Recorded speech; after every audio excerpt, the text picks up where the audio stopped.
감사를 계속하겠습니다.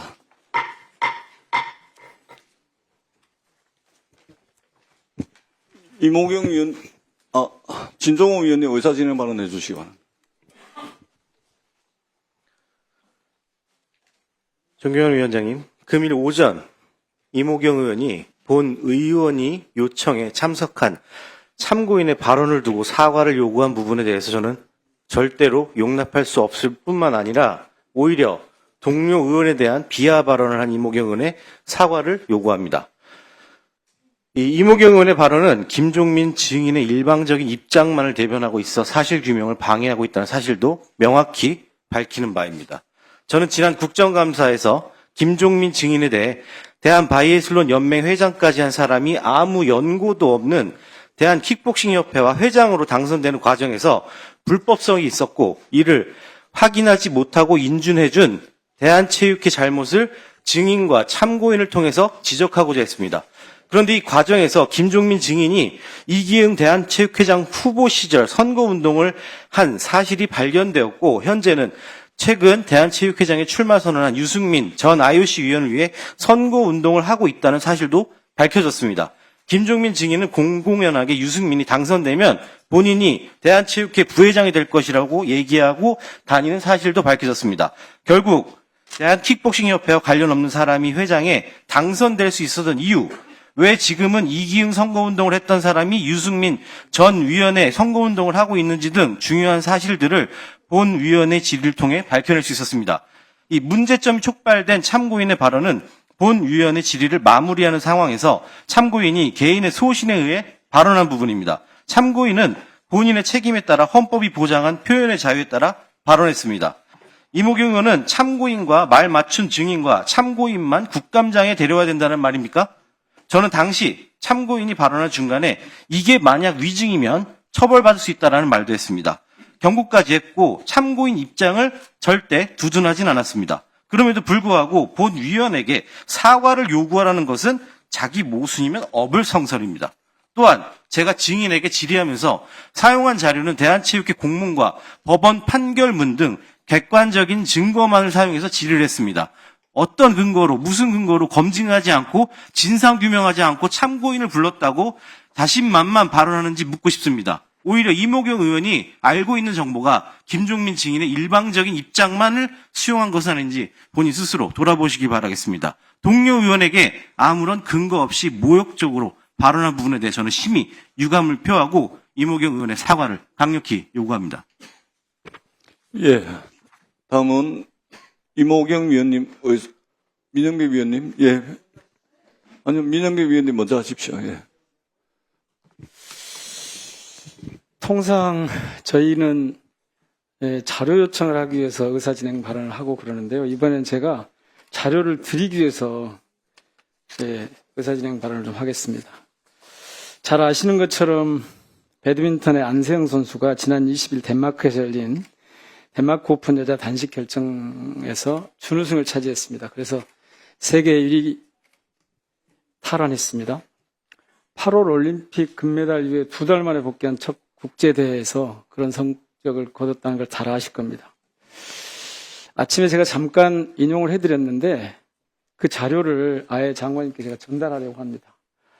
안세영 선수는 이 13쪽짜리 건의서 마지막 장에 이렇게 쓰고 있습니다.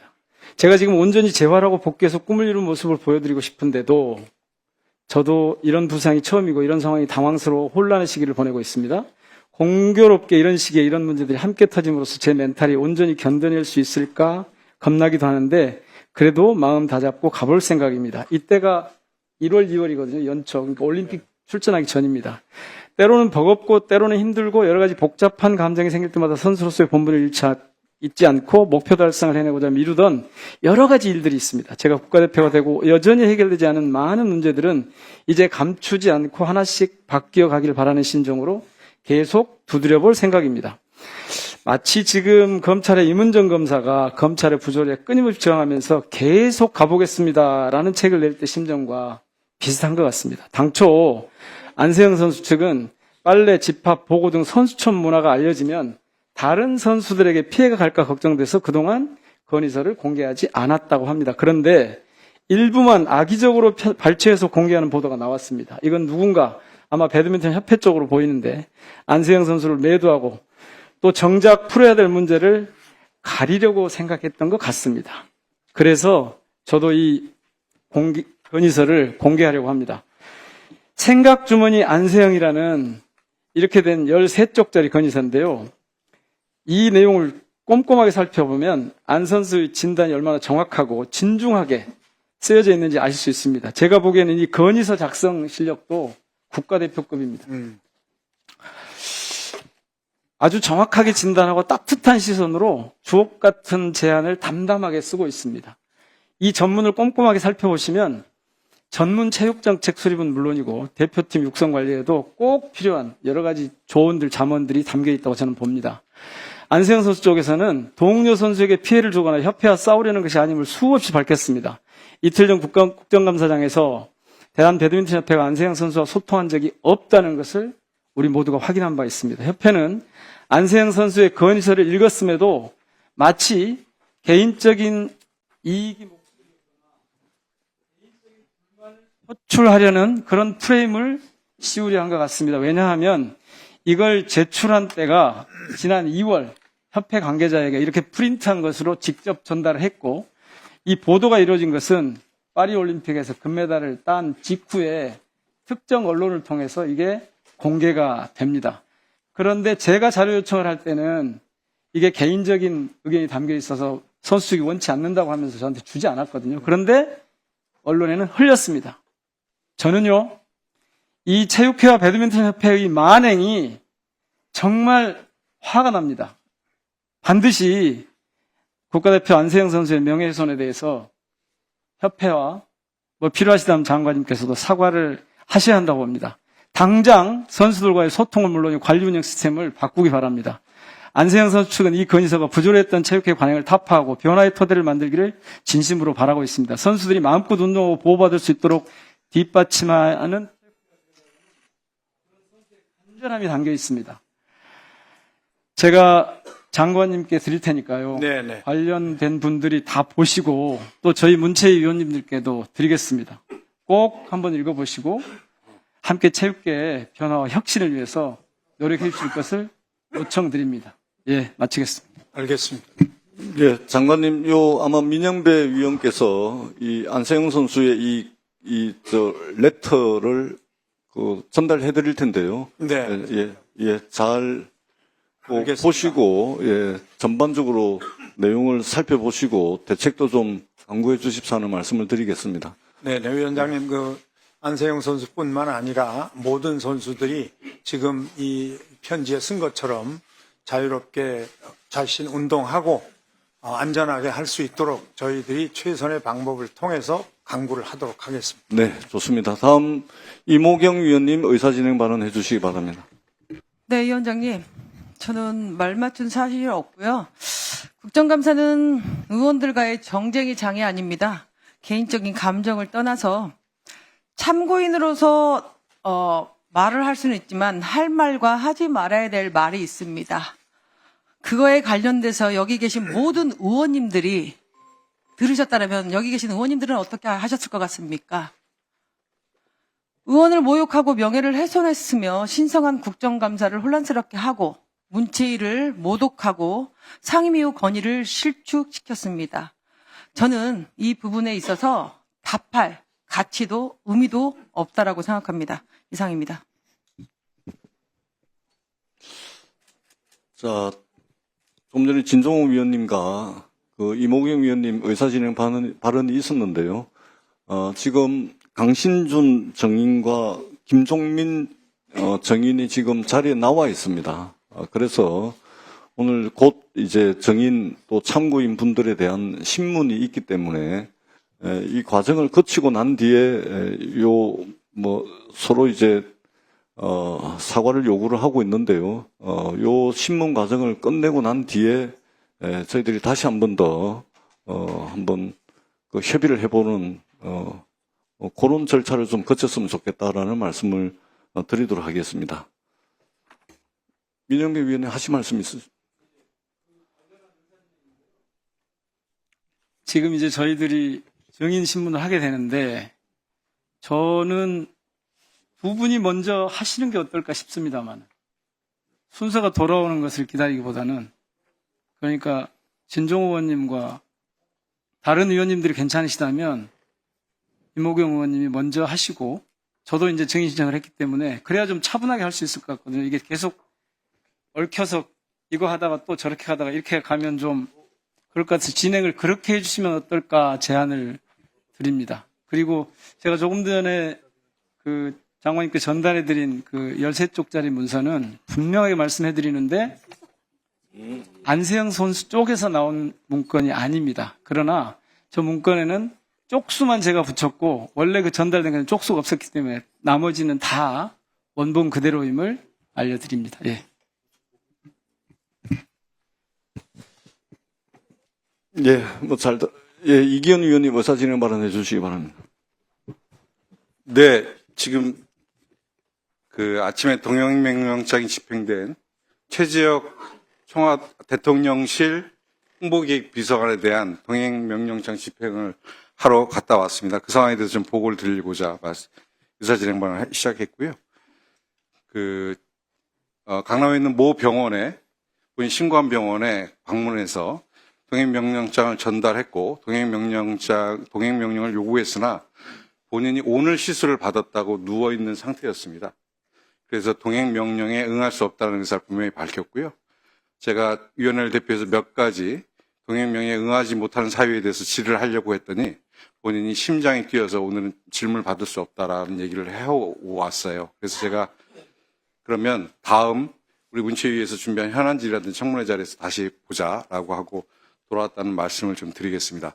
제가 몇 가지 지적하는 건 저희 국감이 시작된 지난 14일 그분께서 입원을 하셨어요. 국감 시작되기 전날 입원을 하셨습니다. 그리고 수술도 아닌 시술을 열흘씩 병원에 누워 계시다가 오늘 종감인 오늘 시술에 들어갔습니다. 그 시술의 내용에서는 뭐 아시다시피 요통, 협착의 고통 뭐 이런 것들이었는데 그 열흘씩 사전 입원을 하고 있다가 시술을 할 병인지에 대해서는 제가 의학적 전문가는 지식은 갖고 있지 않지만 상식적으로 이해되지는 않습니다. 고의적으로 국회의 증인 채택을 회피하려고 하는 본인의 노력이 아닌가라는 생각을 지울 수가 없고요. 이 문제 관련돼서는 대한민국 국회 대통령실에 근무하는 1급 공직자로서 본인이 처해야 할 그런 공직자의 태도가 절대 아니다라는 말씀드리고요. 오전에도 말씀드렸습니다만 최근에 한동훈 대표가 적시한 김건희 라인의 한 명으로 유력하게 지금 대통령실에서 김건희 라인으로 활동하고 있다라고 의혹을 받고 있는 사람 중에 한 분이기 때문에 저는 오늘 동행명령장을 집행하지 못했습니다만 우리 국감이 끝나고 다음 현안질이라든지 청문회의 절차를 가지고 반드시 최재혁 증인을 저희 문체위에서 증언대에 세워야 된다라는 말씀드립니다.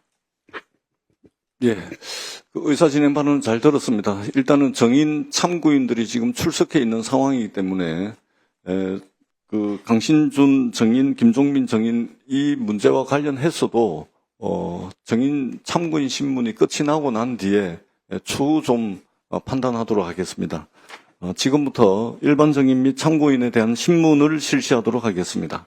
오늘 국정감사에 출석한 일반 정인은 김성헌 국립세계문자박물관 관장, 김풍년 대한축구협회 행정지원팀장, 김태호 하이브 최고운영 책임자, 정몽규 대한축구협회 회장, 조연상 한국프로축구연맹 사무총장, 하종대 전 KTV 원장, 곽영진 한국문학예술저작권협회 이사장, 김종민 대한킥복싱협회장, 강신준 전 대한킥복싱협회장, 양우영 대한체육회 종목육성부장 등 총 10분으로 우리 위원회가 채택한 정인 중 윤병세 전 청와대재단 이사장, 김영수 디지털조선 대표이사, 남규홍 연출가 외주사 대표, 최재혁 대통령실 홍보기획비서관, 공선택 전 대한킥복싱협회 사무처장 등 5분은 불출석 사유서를 제출했습니다. 참고인은 박기태 방크 대표, 김성회 유튜브, 전성준 여행사 대표 등 총 3분으로 서천범 한국골프소비자원 원장은 건강상의 사유로 불출석했습니다. 일반 증인 및 참고인의 명단과 출석 현황 등 자세한 내용은 배부해드린 유의물을 참조해 주시기 바랍니다. 사전에 위원회 직원으로 하여금 오늘 출석한 증인 및 참고인의 본인 여부를 확인하도록 했으므로 간단한 본인 확인만 하도록 하겠습니다. 증인 및 참고인께서는 이름을 호명하면 자리에서 일어나셔서 예라고 대답하시고 자리에 앉아주시면 되겠습니다. 그러면 김재원 위원께서 신청하신 김성헌 증인 나오셨습니까? 예, 앉아주시기 바랍니다. 다음 배현진 위원께서 신청하신 김풍년 증인 나오셨습니까? 네. 네, 앉아주시기 바랍니다. 다음 민형배 위원께서 신청하신 김태호 증인 나오셨습니까? 네. 예, 앉아주시기 바랍니다.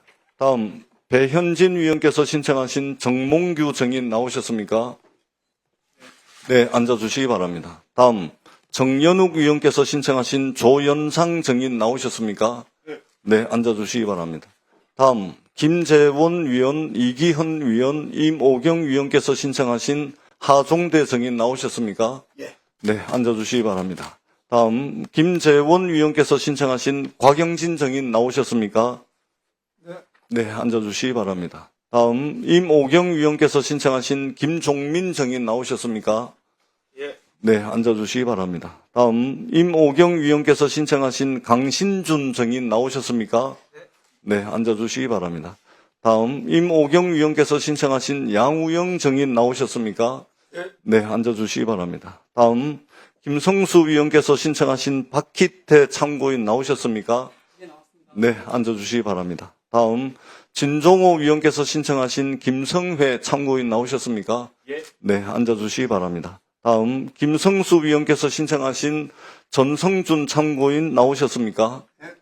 네, 앉아주시기 바랍니다. 이상으로 증인 및 참고인의 출결을 확인했습니다. 다음은 증인 선서를 하도록 하겠습니다. 선서를 받는 이유는 증인으로부터 양심에 따라 숨김과 보탬이 없이 사실대로 증언하겠다는 서약을 받기 위한 것입니다. 증인이 정당한 이유 없이 선서를 거부하거나 허위의 진술을 한 때 또는 국회의 권위를 훼손한 때에는 국회에서의 증언 감정 등에 관한 법률에 따라 고발될 수 있음을 알려드립니다. 참고로 강신준 증인께서 선서를 거부하겠다는 의사를 전해왔습니다. 국회에서의 증언 감정 등에 관한 법률 제3조에 따르면 본인이나 친족 등이 형사소추 또는 공소제기를 당하거나 유죄 판결을 받을 사실이 드러날 염려가 있는 경우, 이런 경우에는 선서를 거부할 수가 있습니다. 그리고 증인은 선서를 거부하는 이유를 소명해야 합니다. 그러면 선서를 거부한 강신준 증인 발언대로 나오셔서 소명해 주시기 바랍니다. 참고로 선서를 거부한 증인에 대해서는 국회에서의 증언 감정 등에 관한 법률 제12조 및 제15조에 따라 고발될 수 있음을 알려드립니다. 네. 강신준 증인 가급적이면 축약해서 네. 본인의 의사만 명확하게 전달될 수 있도록 해주시기 바랍니다. 네, 알겠습니다. 존경하는 의원 여러분, 저는 오늘 증언은 하되 증언 선서는 하지 않겠습니다. 제가 현재 다른 증인들을 고소한 상태인 것도 있고, 제가 피의자 신분으로 수원지방검찰청에 사건이 계류 중인 사건도 있습니다. 그런 사건에서 수사기관에서 어떤 그릇된 사실관계와 공소제기당할 위험성이 남아있는 상황에서 법률상 증언 선서를 거부할 거부권을 행사하겠습니다.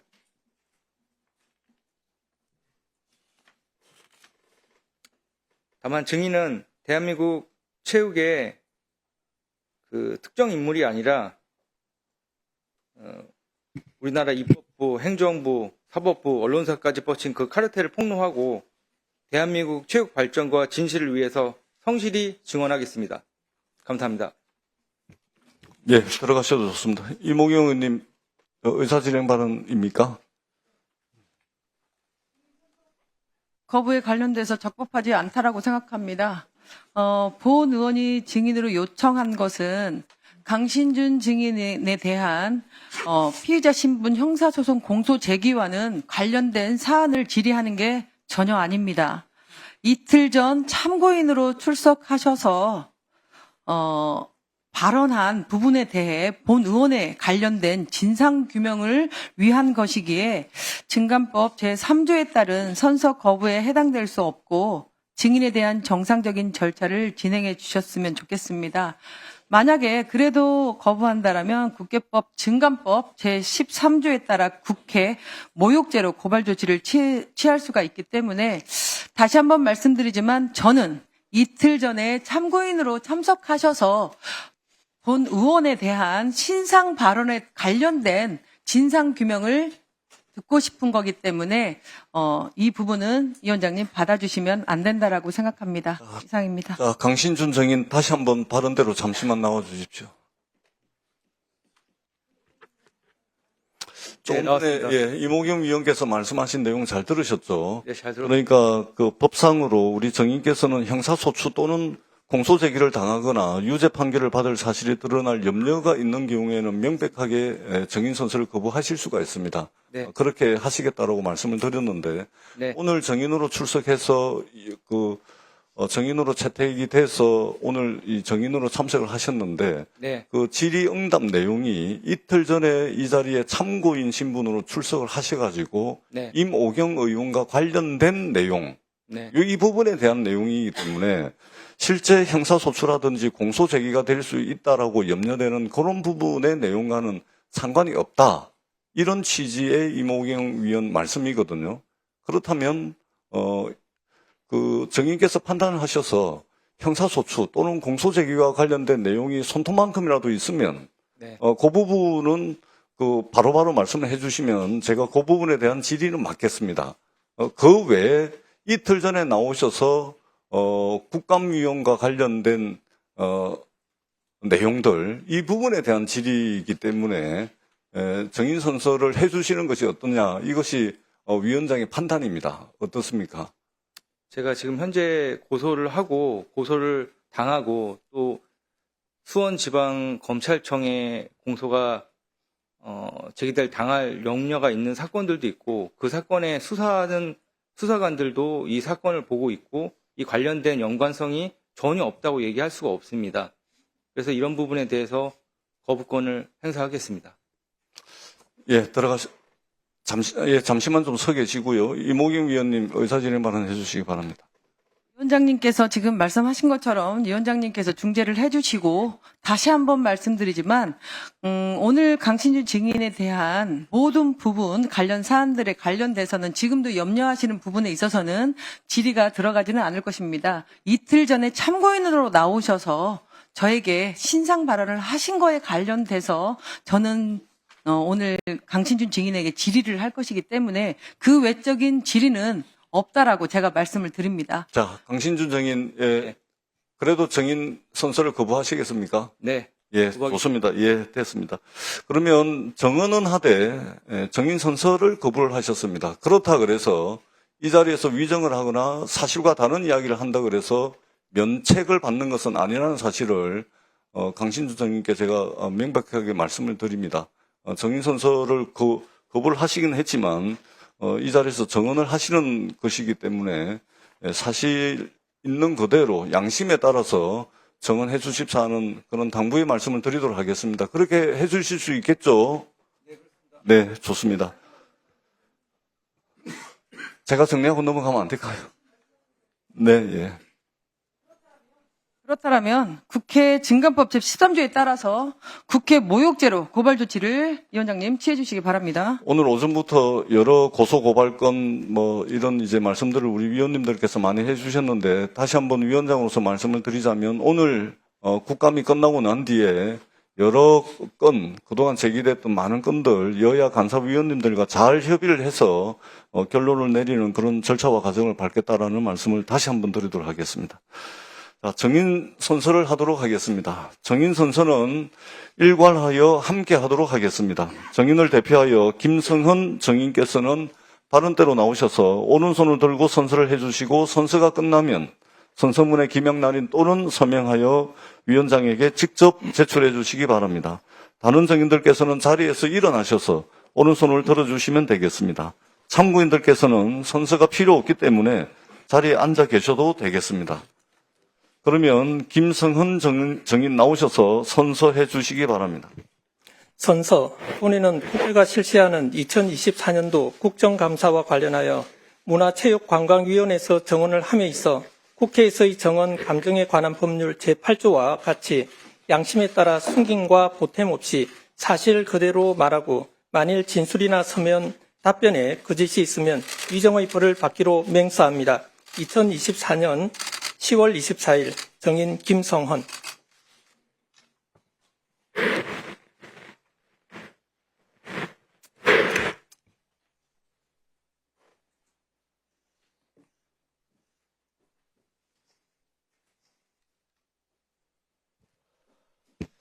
정인들께서는 자리에 앉아 주시기 바랍니다.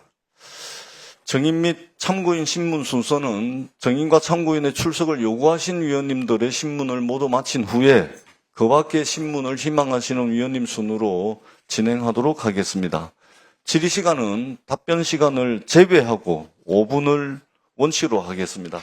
그러면 순서에 따라서 정연욱 위원님 질의해 주시기 바랍니다. 부산 수영구 국회의원 정연욱입니다. 조현상 프로축구연맹 사무총장님, 잠깐 정은석에 나오시죠.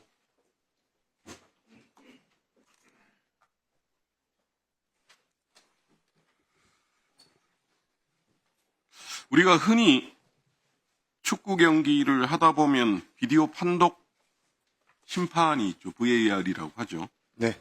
이게 국민체육진흥공단의 기금을 받고 이 운영 사업도 아마 이 기금으로 하는 것 같습니다. 관련 체육진흥공단에 보고를 하는 걸로 알고 있습니다. 맞죠? 예, 그렇습니다. 자, 근데 이 비디오 판독 이 과정에 실무 담당자의 결과보고서 제출을 요청하니 담당자는 결과보고서 한 번도 제출한 적이 없다고 답변하셨습니다. 맞습니까? 그렇지 않습니다. 이건 실무자의 착오입니까? 예, 항상 그 사업 결과 보고서는 제출을 하고 있습니다. 네, 그래서 결국으로 저희가 보니까 보고서는 받았고, 그래서 이 해당 담당자는 아마 자료 제출이 불성실해서 결국 교체가 됐다고 제가 알고 있습니다. 자, 벌써 이 연맹이 이 비디오 판독 사업한 지가 벌써 8년 차로 알고 있습니다. 자, 이 한번 저희가 문서를 한번 보겠습니다.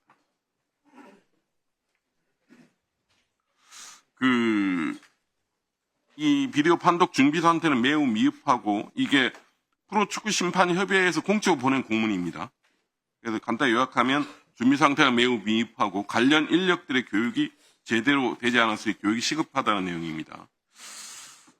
이게 여러 가지 운영업체 바뀐 것도 있지만 관련 보도에 따르면 지난 3월 K리그 2부 개막전 경기에서 이 비디오 판독 신호가 7분이나 늦게 들어온 바 있습니까? 왜 그렇습니까?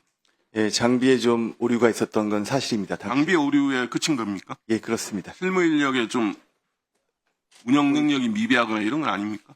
RO의 운영 능력이 미비한 걸로는 저희 파악하지 않았고요. 네. 시스템에 대한 문제는 좀 있었던 거는 확인했습니다. 자, 저희가 그래서 이 비디오 판독 기록지를 요청했습니다. 근데 자료를 보시면 1라운드 기록이 어디에도 없습니다. 아예 없다고 공식적으로 발표를 했습니다. 저희한테. 애초에 작성 안 한 겁니까? 아니면 아예 그냥 잊어버리신 겁니까? VAR 기록지라는 것은 프로축구 연맹이 작성하는 내용이 아닌 것 같습니다. 예. 저건 심판 영역에서 하는 거기 때문에 저 기록지라는 게 어떤 성격의 문서인지를 제가 정확히 지금 확인을 못 했는데요. 예. 여기 나오시면서 확인하지 못하신 겁니까? 프로축구 연맹이 제출한 자료는 아닌 걸로 제가 지금 보입니다. 예. 자, 두 번째 보겠습니다. 기록지 누락은 아예 지금 아예 그렇게 일상이 됐다고 그러신 거고, 경기 날짜를 아예 잘못 입력하거나 관련 세부 내용은 아예 적지 않은 경우가 부직이 있습니다. 자, 정몽규 회장님 한번 계신 데서 한번 그냥 앉은 자리에서 제가 여쭤보겠습니다. 잠시 마이크를 잡아주시면 이 비디오 판독은 축구협회가 피파의 인증을 받아서 진행하는 걸로 알고 있습니다. 맞습니까? 이 비디오 판독하고 소위 리플레이 아프레이터 이 인력 교육도 축구협회 심판위원회 역할이죠. 예. 맞습니까 이게 실제로? 예, 맞습니다. 그렇다면 축구협회도 이 프로연맹하고 긴밀하게 소통하면서 이 비디오 판독 관련해서 준비를 했어야 되는 거 아닙니까? 그럼 이거 어느 쪽의 책임 문제를 따지면 어떻게 되는 겁니까?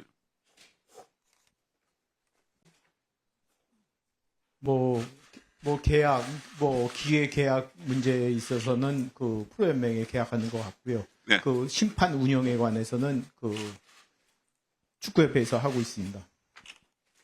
그러니까 이게 저희가 누구 뭐 탓하는 걸 떠나서 이게 결국 양쪽의 서로가 이렇게 떠넘기는 식으로 가서는 안 될 문제 아닙니까? 두 협회나 연맹이 잘 협의해서 풀어야 될 문제라고 생각합니다. 그럼 축구협회도 이 부분에 대해서는 그냥 마냥 자유로울 수는 없다는 것만 좀 명심해 주시죠. 예, 알고 있습니다. 네. 자, 다음 한번 보겠습니다. 문제는 지금 그 다음에 이 대행사 이제 위탁 운영을 하는데 입찰 경쟁으로 매년 하고 있는 걸로 알고 있습니다. 맞습니까? 네, 그렇습니다. 자, 이게 보통 체육진흥공단에서 한 작년 기준으로 26억 원을 지원받았고 이 중에서 운영비로만 운영 대행업체에 22억을 지급한 것으로 알고 있습니다. 자, 자료 한번 다시 보겠습니다. 입찰 경쟁을 했더니만 그 유사와에서 실면 안 하겠습니다. 19억을 제시한 유어사가 선정됐습니다. 근데 계약은 두 군데 하고 있습니다. 네. 입찰은 경쟁이 한 군데가 됐는데 네. 두 군데 업체가 계약을 진행했습니다. 네. 이게 무슨 말입니까? 그러니까 수주한 업체가 그 VAR을 운영하려면은 피파의 승인을 받은 장비를 사용해야 되는데 그 장비 업체한테 사용료를 내고 사용 권한을 획득해야 됩니다. 그래서 예년에는 그 업체가 그끼리 그냥 직거래로 그렇게 계약을 했는데 이번에는 양사가 합의하에 그 장비 사용료에 대한 부분은 발주처인 프로축구연맹이 직접 좀 결제를 해달라는 요청이 와서 합의하에 그 계약을 나눠서 직처를 이게 정상적으로 경쟁 입찰에 대한 대원칙이라는 게 있지 않습니까? 예. 근데 이런 식의 입찰 자체가 정상적이지는 않지 않습니까? 예, 그러니까 관행이라 할지라도 지금 말씀하시는 이렇게 되면 원래든지 편법으로 가능하다는 얘기 아닙니까? 예, 그런 지적 인정하고 시정을 하도록 하겠습니다. 애초에 그러면 두 개 업체에 정확하게 어떤 분류를 해서 제대로 했으면 문제가 없는 건데 경쟁을 이런 식으로 경쟁 입찰을 한다는 것은 누가 봐도 납득할 수 있겠습니까? 예, 분류는 돼 있었는데 그런 좀 착오는 있었던 것 같습니다. 단순한 착오는 아닌 것 같습니다. 예. 아마 이런 부분에서 이제 별도로 이런 관련 보고는 문체부나 아마 체육진흥공단은 전혀 보고받은 바가 없다고 저희한테 얘기를 하는 거 보니 그냥 알아서 하신 것 같습니다. 예. 정산 시점에 그 보고는 드렸습니다. 예. 자, 이게 결과 보고서도 보니까 결국은 프로축구연맹이 체육진흥공단에 제출한 결과 보고서에는 이 15억이죠. 운영비 15억. 만 하신 거고 예. 6억 5천만 원 나머지 부분들은 결과 보고서가 없는 걸로 저희가 파악하고 있습니다. 맞습니까? 그건 제가 다시 한번 확인해 보겠습니다. 어떻게 영세의 국가기관 아닙니까? 이렇게 줌구식으로 계약을 체결하고 관리하면 이게 비디오 판독이라는 게 우리가 민감한 골을 넣을 건지 골을 인정할 건지 말 건지 페널티킥을 인정할 건지 말 건지 이런 민감한 순간에서 이 VAR을 사용하는 거 아닙니까? 그렇습니다. 하나하나가 그러니까 이게 지금 RO의 인력 자체 교육 훈련도 지금 미비하다 그러면 이 심판 결과를 어떻게 믿겠습니까? 예, 개선하도록 하겠습니다. 좀 앞으로 모든 이 신뢰도를 높일 수 있는 적극적인 대책을 좀 세워주기 바랍니다. 이상입니다. 예, 알겠습니다. 예, 수고하셨습니다. 다음은 민형배 위원님 질의해 주시기 바랍니다.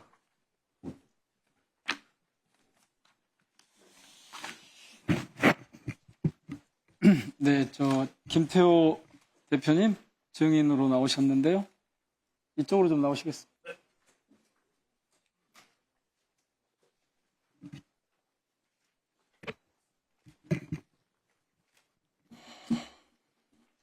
예, 시간 내서 나와주셔서 고맙습니다. 증인께서는 대중문화산업법이라는 법을 알고 계시죠? 거기에 신의성실 의무가 있다는 거 아시죠? 네, 알고 있습니다. 하이브에 신의성실 의무가 있죠? 잘 지키고 있습니까?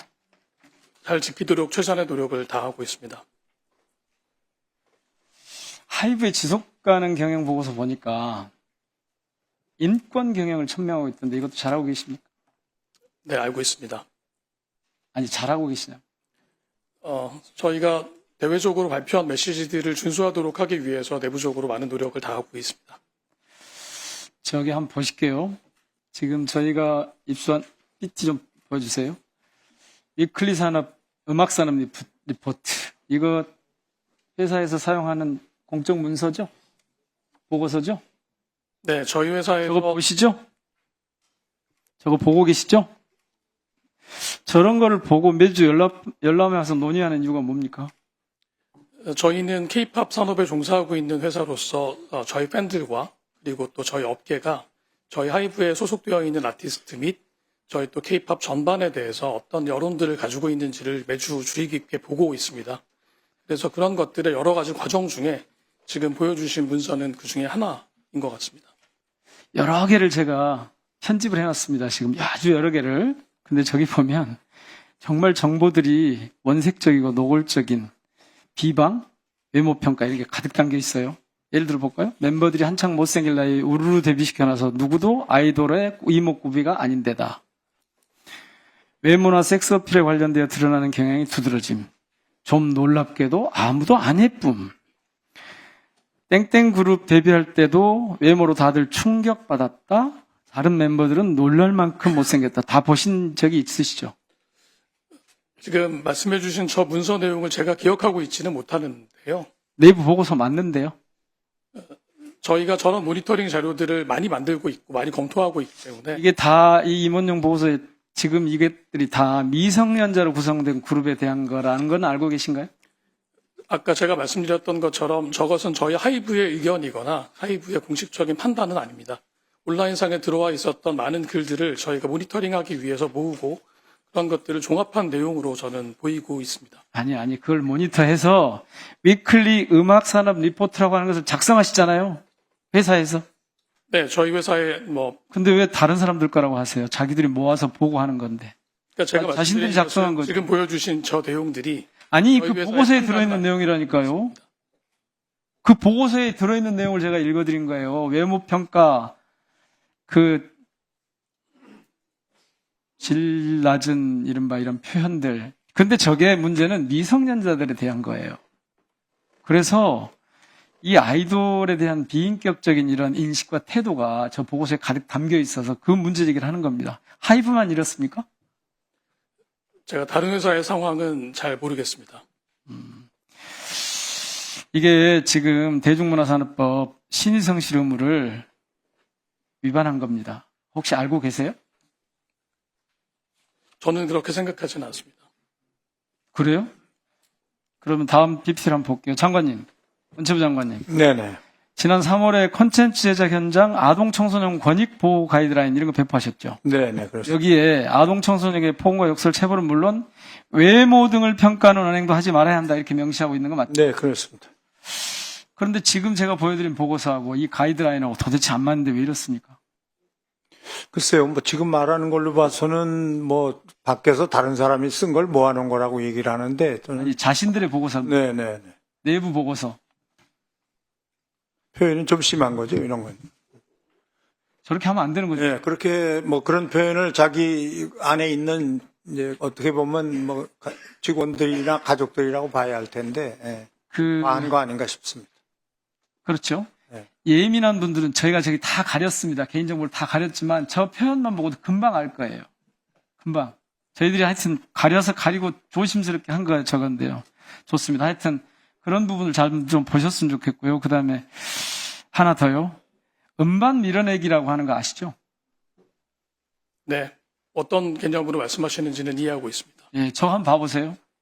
하이브에서 초동 판매량 높이려고 음반 밀어내기 하는 게 두 가지의 방식으로 나타나는데 하나는 왼쪽에 앨범을 반품 조건부로 판매하는 경우 또 하나는 팬사인회나 럭키드로우 등 이벤트 응모를 미끼로 음반을 처분하는 경우 하고 계시죠 지금? 저희가 반품 조건부로 음반을 밀어내거나 판매한 적은 없고요. 저희가 올 연초에 안 그래도 이것과 관련된 문제 제기가 일부 있어서 내부에서 저희가 감사를 진행을 했었습니다. 저희가 2023년에 판매했었던 앨범에 0.몇% 정도의 수량만 저희가 반품이 일어나도록 계약이 되어 가능했었던 그런 구조로 판매가 됐었던 걸로 확인이 되기 때문에 반품 조건부로 저희가 음반을 판매하는 적은 없습니다. 그러면 제가 내부 자료를 하나 더 보여드릴게요. 네. 띄워주세요. 2024년 1월 4일자 이메일입니다. 여기 보면 반품 진행 예정 프로젝트라고 정확하게 표현되어 있어요. 지금 말씀해 주셨던 바로 이 내용이 제가 조금 전에 말씀드린 저희가 2023년이라면서요. 두 건이 있었던 내용입니다. 2023년에 판매된 앨범에 대한 그 반품이 2024년 초에 이루어졌고 이 내용을 저희가 보고 앞으로는 이런 방식의 판매를 하지 못하도록 그럼 하나 가이드라인을 만들었습니다. 하나 더 보여드릴게요. PPT 한번 보여주세요. 이거는 반품 조건 추가 물량이 앨범 최소 7만 장, 최대 20만 장 정도 되는 건데 이거는 뭡니까? 저희가 이런 논의들이 이루어지고 있는 것을 확인하고 나서 이런 일이 있으면 안 되기 때문에 지금 말씀하셨던 이 내용에 해당하는 내용 전에는 했는데 지금은 안 하고 계신다 그 말씀인가요? 아까도 제가 말씀드린 것처럼 저희 회사의 방침이 아닌 실무자들의 판단으로 일부 반품이 이루어진 것을 저희가 확인했고요. 그래서 회사의 규정으로 다시는 이런 형태의 판매가 이루어지지 않도록 가이드라인을 제정을 했습니다. 앞으로는 전혀 없는 겁니까? 네, 없습니다. 지속가능 경영, 인권 경영 이런 거하고 좀 안 맞잖아요? 제가 두 가지 사례를 지금 말씀드렸는데. 말씀해 주신 것처럼 우려하시는 바는 잘 이해하고 있습니다. 저희가 부족한 부분이 있었다면 그런 부분들 걱정하시는 것 일어나지 않고 개선될 수 있도록 노력하겠습니다. 이거 시장 교란 행위가 되는 거잖아요. 실제로 밀어내기가 있었지 않았기 때문에 저희가 시장을 교란한 바는 없다고. 아니 있다는 걸 보여드리는데도 없었다고 그러시면 어떻게 합니까? 반품 조건부로 저희가 음반을 판매한 물량이 전체 저희 시장에서 시장을 교란하거나 저희 판매에 영향을 미칠 정도의 수량이 전혀 아니었습니다. 장관님, 네네. 지금 보면 초동물량 부풀려가지고 차트 순위 홍보하는 거 공정한 유통 아니죠? 그렇습니다. 7월 7일, 지난 7일 국감 때 이런 음반 밀어내기 제보가 있을 경우 조사할 것이다 그렇게 하셨는데 네네. 지금 보시기에는 괜찮습니까? 아마 제가 볼 때 하이브 같은 회사는 이미 국내 회사라고 볼 수는 없거든요. 그렇죠. 국제적인 회사고. 그렇죠. 사실은 대한민국을 대표하는 회사인데 그래서 더 걱정인 겁니다. 이런 짓을 하면 안 되죠. 네. 그렇게 예. 생각합니다.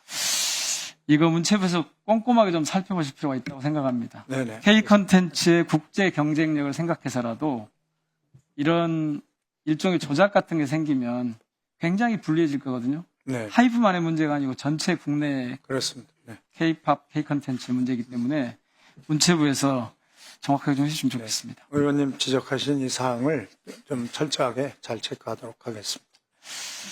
김태호 대표님 한 가지만 더요. 이런 데는 저희들이 끼어들지 않는 게 좋긴 한데 이 빌리프랩이 뉴진스를 표절했다는 의혹에 대해서는 어떻게 생각하십니까? 사실이 아닙니다. 저 봐보세요. 저렇게 지금 증거를 제시하는 분들이 많이 계시던데. 이 건에 대해서는 빌리프랩 대표로서 제가 좀 말씀을 드리면 이 건을 제기한 민희진 전 대표를 대상으로 한 민사 형사상에 저희가 소송을 지금 제기해놓고 고소를 해놓은 상황입니다. 그렇기 때문에 사법부의 판단을 저희는 기다리고 있고요. 관련된 절차를 잘 준수하면서 이것이 사실이 아니라는 것을 증명할 수 있는 여러 가지 자료나 근거들을 법원을 통해서 밝히고자 합니다. 이 점은 좀 양해를 부탁을 드리겠습니다. 어떤 경우에도 이런 논쟁이 벌어지고 논란이 되고 사회적인 이슈가 되는 것 자체가 그렇게 바람직해 보이지는 않는데요. 지금 말씀하신 부분이 제가 정말로 너무나도 송구하게 생각하는 부분입니다. 많은 분들께 올해 일어났었던 일련의 일들 때문에 많은 피로감을 저희가 드리고 있어서요. 이런 문제들이 더 이상 반복되지 않고 잘 해결될 수 있도록 노력하겠습니다. 제가 세 가지 문제 제기를 했는데 거기에 대해서 혹시 이 팬들이나 국민들께 드릴 말씀 없으세요? 조금 전에 말씀드린 것처럼 큰 피로감을 드린 점에 대해서는 정말 송구하게 생각하고 있습니다. 저희 엔터테인먼트 기업의 기본적인 사명이 사실 저희 팬들과 국민들을 즐겁게 해드리는 것이라고 생각합니다. 그런 점에 있어서 올해 저희가 아쉬운 점이 많았던 것 분명히 사실이고요.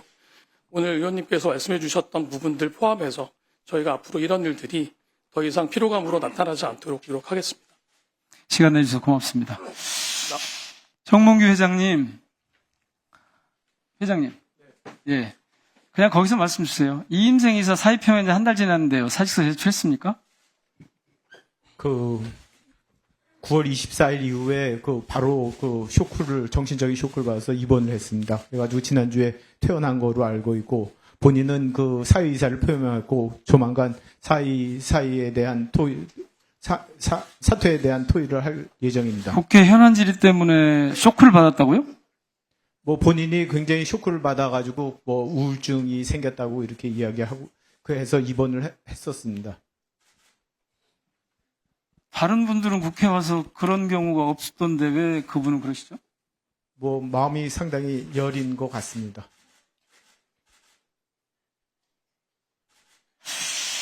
이해가 잘 안 됩니다. 그렇게 마음이 여린 분이 절차에 없는 그런 행동을 했다는 게 이해가 잘 안 되는데요. 예, 좋습니다. 얼마 전에 여자축구 국가대표팀 감독 선임하셨죠? 예.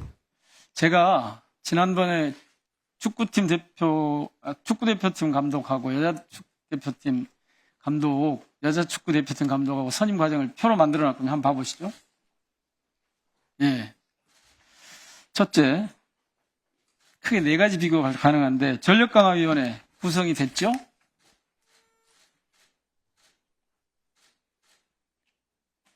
됐죠? 예. 왼쪽이 지금 홍명보 감독, 오른쪽이 신상우 감독. 그러니까 왼쪽이 축구 감독, 오른쪽이 여자 축구팀 대표팀 감독 선임 과정이거든요. 왼쪽이 위원회 구성. 왼쪽은 그러니까 홍명보 감독 때는 위원 5명으로 정족수가 충족되지 않은 상태로 됐고요. 이번에는 위원장도 참석하고 위원 7명이 정족수 충족했습니다. 다르죠?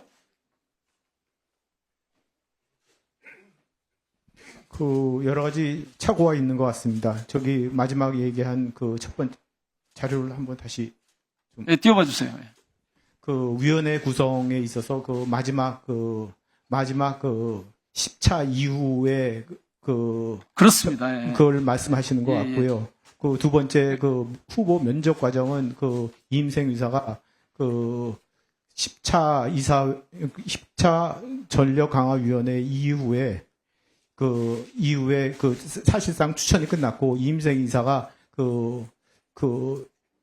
계약을 위한 절차를 했습니다. 그리고 마지막 주관적 평가는 전력강화위원회에서 충분한 토의를 했었다고 생각이 되고요.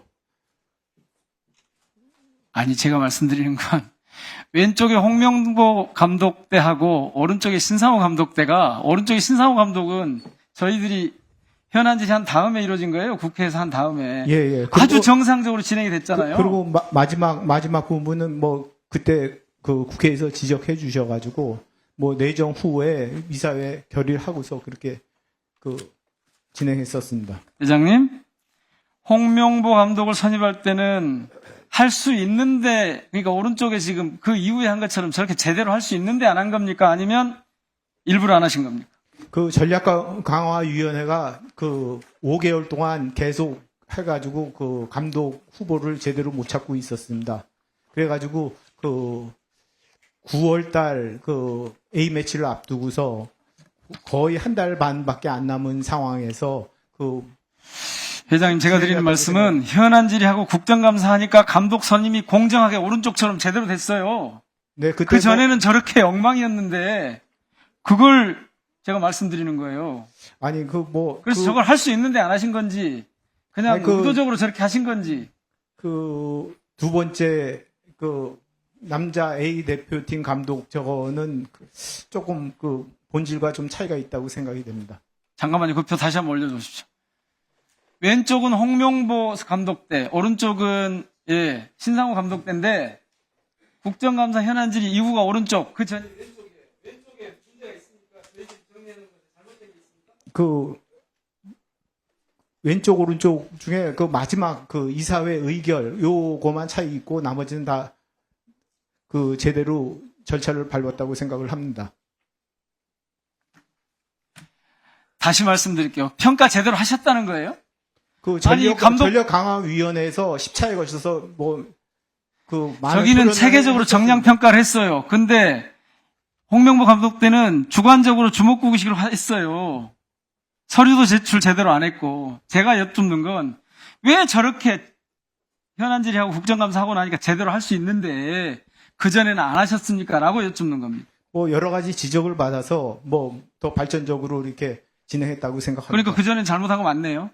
뭐 약간의 뭐 완벽하지는 않았다고 이렇게 생각합니다. 예. 자, 다음 그 PPT 한번 보여줘 보세요. 지금 감독의 선임에 대한 궁극적인 책임은 회장이 진다. 아니, 협회의 주요 정책과 결정에 대한 최종 책임은 모두 회장에게 있다. 저렇게 달라진, 그러니까 이전에 잘못된 선택, 결정과 제대로 된 결정 사이에서 저희가 궁금한 건 왜 홍명보 감독 때는 절차와 규정을 제대로 지키지 않았습니까? 그래서 어떻게 책임을 지실 겁니까? 라고 여쭙는 거예요. 첫 번째 홍명보 감독 선임하고 그랬을 때는 전력강화위원이 벌써 5개월째 계속되고 있었습니다. 그리고 뭐 계속 공전하고 있었고요. 제대로 된 남자 감독을 찾지 못하고 여러 가지 시행착오를 겪고 있고, 또 외국인 감독을 하고자 했지만 그분들이 딴 나라 감독을 하고 또 여러 가지 사정에 의해서 한국 감독을 못 맡겠다고 이렇게 했었습니다. 그래가지고 뭐 이렇게 됐다고 생각을 합니다. 그러니까 홍명보 감독 선임 과정에 문제가 없었고 저는 국민들이나 축구 팬들에게 따로 드릴 말씀이 없습니다. 그런 뜻인가요? 뭐 완벽하지는 않다고 생각합니다. 뭐 여러 가지 뭐 미흡한 점도 있고, 그 과정에서 제가 제일 안타깝게 생각하는 거는 전력강화위원회에서 후보를 정할 때 후보를 다 언론에 유출된 게 상당히 감독 선임에 있어서 상당히 어려움을 겪게 만든 원인 중에 하나라고 생각을 합니다. 다시 여쭙겠습니다. 현안 질의하고 국정감사하니까 감독 선임의 공정성이 회복이 됐습니다. 그전에는 그게 안 됐습니다. 어떻게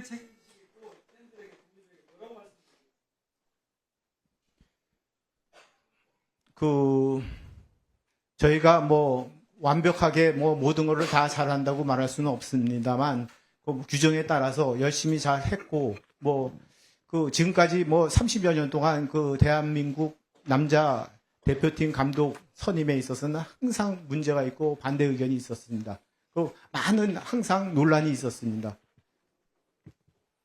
네, 정몽규 회장님, 혹시 이임생 이사님은 언제 쇼크로 입원을 하신 겁니까?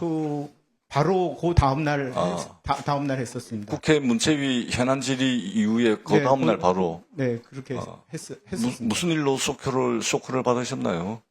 뭐 평생 받아보지 못한 그런 스트레스를 받으셨던 것 같습니다.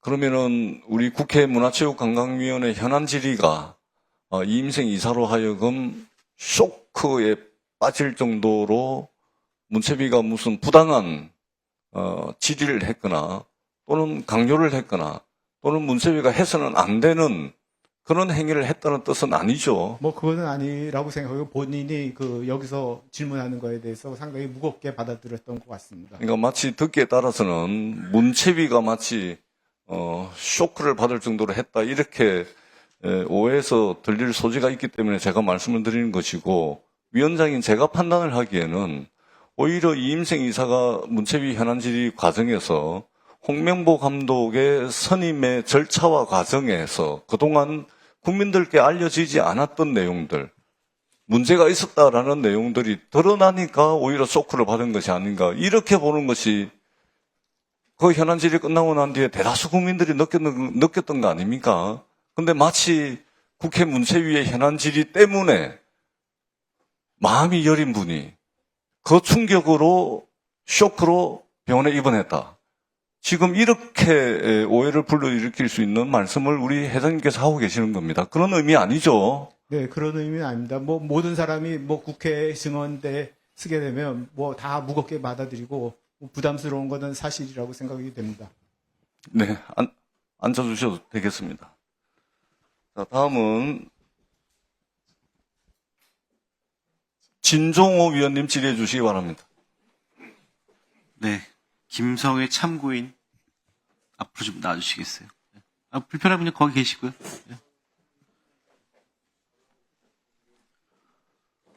네, 본인 소개 좀 짧게 간략하게 부탁드리겠습니다. 예, 안녕하십니까. 게임정보 채널 주식백과의 김성회입니다. 게임검열 철폐 헌법소원 21만 751명 청구인의 청구인 대표를 맡고 있습니다. 네, 그 21만 명의 그 서명과 함께 게임산업진흥에 관해서 법률 제32조 제2항 2호에 대해서 헌법소원 청구하셨죠. 그 취지와 해당 조항 좀 말씀해 주십시오. 예, 범죄 폭력 선정성을 지나치게 묘사하여 모방 범죄가 우려되면 차단할 수 있다. 그러니까 법조항 자체는 되게 간단한데요. 그 지나치게라는 문구가 지나치게 자의적으로 해석되고 있고 지나치게 모호하기 때문에 지나치게 문제가 되고 있습니다. 어린이 게임, 성인 게임 2년간 약 500여 종이 장르를 불문하고 한국에서만 차단을 당했습니다. 예, 그 차단 근거는 다 한 줄이었습니다. 모방 범죄 우려. 그런데 제가 그 검열기관의 고위 간부님한테 여쭤봤어요. 도대체 기준이 뭐냐? 그랬더니 누가 봐도 딱 봐도 문제될 만한 것들을 차단하고 있다라고 말씀하시더라고요. 누가 봐도 딱 봐도 왜 그 누가가 누구냐? 2년 전 바로 이 자리에 그 검열기관의 소장님이 여기 국정감사 소환돼서 나오셨어요. 하시는 말씀이 게이머분들은 나를 원망할 것이다. 하지만 그 역겨운 게임을 그냥 좌시할 수 없다. 차단하겠다. 그러니까 이게 큰 비극이라고 생각하는데요. 일국의 문화 콘텐츠의 허용 범위가 그저 한 개인의 취향에 의해서 지금 규격화되고 좌지우지되고 있는 거예요. 거기 검열위원들은 녹음기가 켜져 있는 공식 검열회의 때 이런 말을 합니다. 사람이 바뀌면 원칙이 어떻든 규정이 어떻든 간에 그것은 그저 참고사항에 불과하다. 그러니까 스스로 그것이 기분에 따라 이루어지는 원님 재판이라고 이야기하는 거예요. 게임 제작자들은 검열회의 때 제발 그 깐깐한 검열위원님이 몸살 걸려서 출근하지 않게 해주세요라고 비는 방법밖에는 없어요. 그러니까 랜덤 복불복이고 명확성의 원칙에 위배된다는 겁니다. 그리고 영화 악마를 보았다 보시면은 참 그 차단된 게임들하고는 비교도 할 수 없을 정도로 잔혹하고 엽기적인 범행 장면이 계속 나오는데요. 영화 시청 중에 울렁거려서 나가시는 분도 꽤 많다고 들었습니다. 그 영화 감독이 감옥 갔습니까? 법으로 금지됐습니까? 아니잖아요. 영화 독전은요. 마약 투여 반응, 마약 제조 과정, 마약상들끼리의 고문 장면까지 다 나오는데 15세 관람갑니다. 넷플릭스 드라마 오징어 게임은요. K 콘텐츠의 쾌거라고 말해지는데 그것과 비슷한 내용 그리고 수위는 좀 더 낮은 진짜 게임은 성인도 이용 불가능한 전체 이용 불가 판정을 받습니다. 만약에 오징어 게임의 PD가 게임 제작자였다면 그는 아마 에미상이 아니라 수갑을 찼을 겁니다. 왜냐하면 그 모방범죄가 우려되는 게임을 유통시키면 최대 징역 2년의 범죄자가 될 수도 있거든요. 그러니까 1996년에 영화와 음반은 이미 국가사전검열이 위헌 판결을 받았거든요. 그 게임만 지금 이러고 있습니다. 그 28년의 격차를 1년이라도 좁혀보기 위해서 그 형평성의 문제 그리고 명확성의 문제를 들어서 21만 751명의 게이머분들이 헌법소원을 제기한 것입니다. 이상입니다. 네. 게임물관리위원회 근본적인 문제가 뭐라고 생각하십니까? 근본적인 문제. 예. 그 초헌법적인 검열기관이라는 것 그 자체가 문제입니다. 2006년에 바다이야기 사태가 있었고 네. 그것 때문에 한국의 게임 산업법이 만들어졌고 그것의 부산물이 바로 게임물관리위원회입니다. 그러니까 태생 자체가 규제를 할 수밖에 없고 바다이야기 성인 도박물이랑 마인크래프트 같은 건전 게임들을 한 그물로 싸잡아서 규제할 수밖에 없습니다. 예, 그러면은 게임관리위원회가 업계나 이용자들 의견 잘 수렴한다고 생각하십니까? 어떻게 생각하십니까? 예, 전혀 그렇지 않습니다. 실제로 발각된 검열 회의록을 보면은요, 그들은 한국 게임 이용자들을 모방범죄, 사이코패스, 쾌락살인의 취약한 계층으로 보고 있고 게임에 대한 적개심을 드러내고 있습니다. 예, 의견 수렴이 아니고요. 밤을 새고 말씀드릴 수 있는데 사례 딱 하나만 말씀드릴게요. 네, 한 가지만 말씀하시죠. 예, 근데 시간이 많이 부족합니까, 의원님? 좀 드릴 말씀이 있는데. 뭐 다른 증인들도 있으니까 본인 의견만 다 들을 수는 없으니까 간략하게 해주십시오. 네. 예, 그 사례 하나만 말씀드릴게요. 2019년에 주전자닷컴 사태라고 있었어요. 그러니까 게임 사전검열 받으려면 많게는 수십만 원까지 검열비를 내야 되는데 그 초등학생들이 비영리 습작 자작 게임들 6만 종이 국가 사전검열을 받지 않았다는 이유로 한 방에 삭제가 됐습니다. 사실 이거 웹툰으로 비유하자면은요. 연습장에 초등학생이 만화를 그려갖고 학급 블로그에 올렸는데 그거를 국가사전검열 받지 않았다고 전국에 학급 블로그 6만 개가 동시에 삭제된 거하고 똑같은 거거든요. 이게 국가사전검열이 게임에만 남아있기 때문에 일어나는 일인데요. 근데 그 개관인은 이런 검열의 칼을 법대로 휘두른다고 얘기하지만 그렇지도 않습니다. 되게 선택적이에요. 인기 게임과 무명 게임에 대한 검열 기준이 판이하게 다릅니다. 그러니까 자기들이 욕먹을 만한 거, 인기 게임은 상당히 너그럽고 그렇지 않은 게임들에 대해서 검열 차단을 하면서 검열 실적을 채우고 있습니다. 저는 이것이 아주 지극히 행정보신주의적인 그런 행태의 극치라고 생각을 하고 있습니다. 네. 자, 게임물관리위원회 국정감사 참고인 채택 기사가 나온 이후에 김성애 씨에 대한 사회적인 유해를 끼칠 것이다라는 이야기가 여러 커뮤니티에 올라온 거 아십니까? 예, 뭐 관련한 내용들이 많이 올라왔었죠. 예. 보셨고요. 이 얘기가 돌아다니는 이유는 뭐라고 생각합니까? 조금 개인적인 이야기일 수도 있습니다만 제가 게임관리위원회하고 좀 평생의 악연이 상당히 많습니다. 거기 과거에 위원장 하셨던 분이 제가 개인적으로 상당히 큰 거짓 음해를 장기간 동안 당해서 좀 위험한 적이 있었는데 개인적인 얘기를 하러 나온 건 아니니까. 네. 예, 거기에 더해서 저 한 명의 게이머로서 지금 사우디와 카타르, 쿠웨이트 같은 성적으로 엄격한 이슬람 국가에서도 살 수 있는 게임들을 오직 한국에서만 살 수 없게 만드는 그 근본적인 원인이 규제 일변도의 게임 산업법이고 그 칼을 휘두르는 게임물관리위원회라고 생각하거든요. 그렇기 때문에 저는 좋은 감정을 가질 수 없고 그것에 대해서 공감해 주시는 21만 명의 게이머분들이 같이 헌법소원에 참여하셨다고 생각합니다. 그런데 의원님, 사실 저희 게이머들이 게임 셧다운제 비롯해서 게임 질병화 시도 비롯해갖고 사실 그 국회로부터 그동안 많이 시달리고 살았거든요. 항상 법 만드실 때 누구 부르셨습니까? 의사, 목사, 그리고 학부모단체만 부르셨잖아요. 정작 당사자인 저희들은 뒷전에 빠져서 그저 계도와 계몽의 대상이었습니다. 지금 게임이 산업으로, 전자오락에서 산업으로 바뀐 다음에 지금 저희가 이용자로서 이 자리에 서기까지 20년이 넘는 세월이 필요했습니다. 그래서 이제 겨우 기회를 마련했다고 생각했는데 이렇게 좀 금방 끝나는 게 저희는 너무 억울해요. 20년 기다렸는데 2분이라도 시간 좀 더 주시면 안 되겠습니까? 네, 알겠습니다. 2분까지 제가 드릴 수는 없고 좀 한 말씀만 더 하세요. 짧게. 예, 그럼 마지막 한 말씀 드리고 끝내겠습니다. 예, 얼마 전에 노벨문학상 한국에서 나왔잖아요. 뭐 한강, BTS, 봉준호 같은 세계적인 예술인들이 나오고 있는데 대중문화인들이 이렇게 말합니다. 1996년 영화 음반에 대한 사전 검열이 폐지된 이후 그것을 시발점으로 해서 한국 콘텐츠의 부흥이 시작되었다. 그러니까 이번 게임도 게임에만 있는 사전 검열 폐지되어서 그것을 시발점으로 돈만 많이 버는 게임사 사장님들 말고 존경받는 그런 게임 제작자들도 많이 탄생하기를 기원해 봅니다. 게임정보 채널 주식백과의 김성우였습니다. 감사합니다. 너무 본인 자랑하고 가시는 것 같은데 다음부터는 그런 발언 좀 조심해 주십시오. 네, 들어가십시오. 네, 이상입니다. 네. 예, 수고하셨습니다. 다음은 배현진 위원님 질의해 주시기 바랍니다. 네, 정몽규 회장님 일어서 주십시오. 네, 일단 귀국일을 앞당겨서 국회에 출석하시기로 하신 것 잘하셨다고 말씀드리고 싶습니다. 이임생 우리 위원처럼 쇼크 받으시지 않게 오늘 제가 편안하게 이제 질문을 드릴 테니까요. 지금 뭐 많이 긴장하고 있지는 않으시죠? 예, 쇼크나 우울증을 제가 염려해야 되는 바는 아니죠. 안 그러도록 노력하겠습니다. 예. 지난 22일에 출석을 하지 않으셔서 제가 이제 문체부 국장과 함께 우리 축협과 현대산업개발의 관계에 대해서 좀 팩트체크를 여러 가지 했습니다. 보고 받으셨습니까? 귀국해서? 예. 예, 그럼 질의하겠습니다.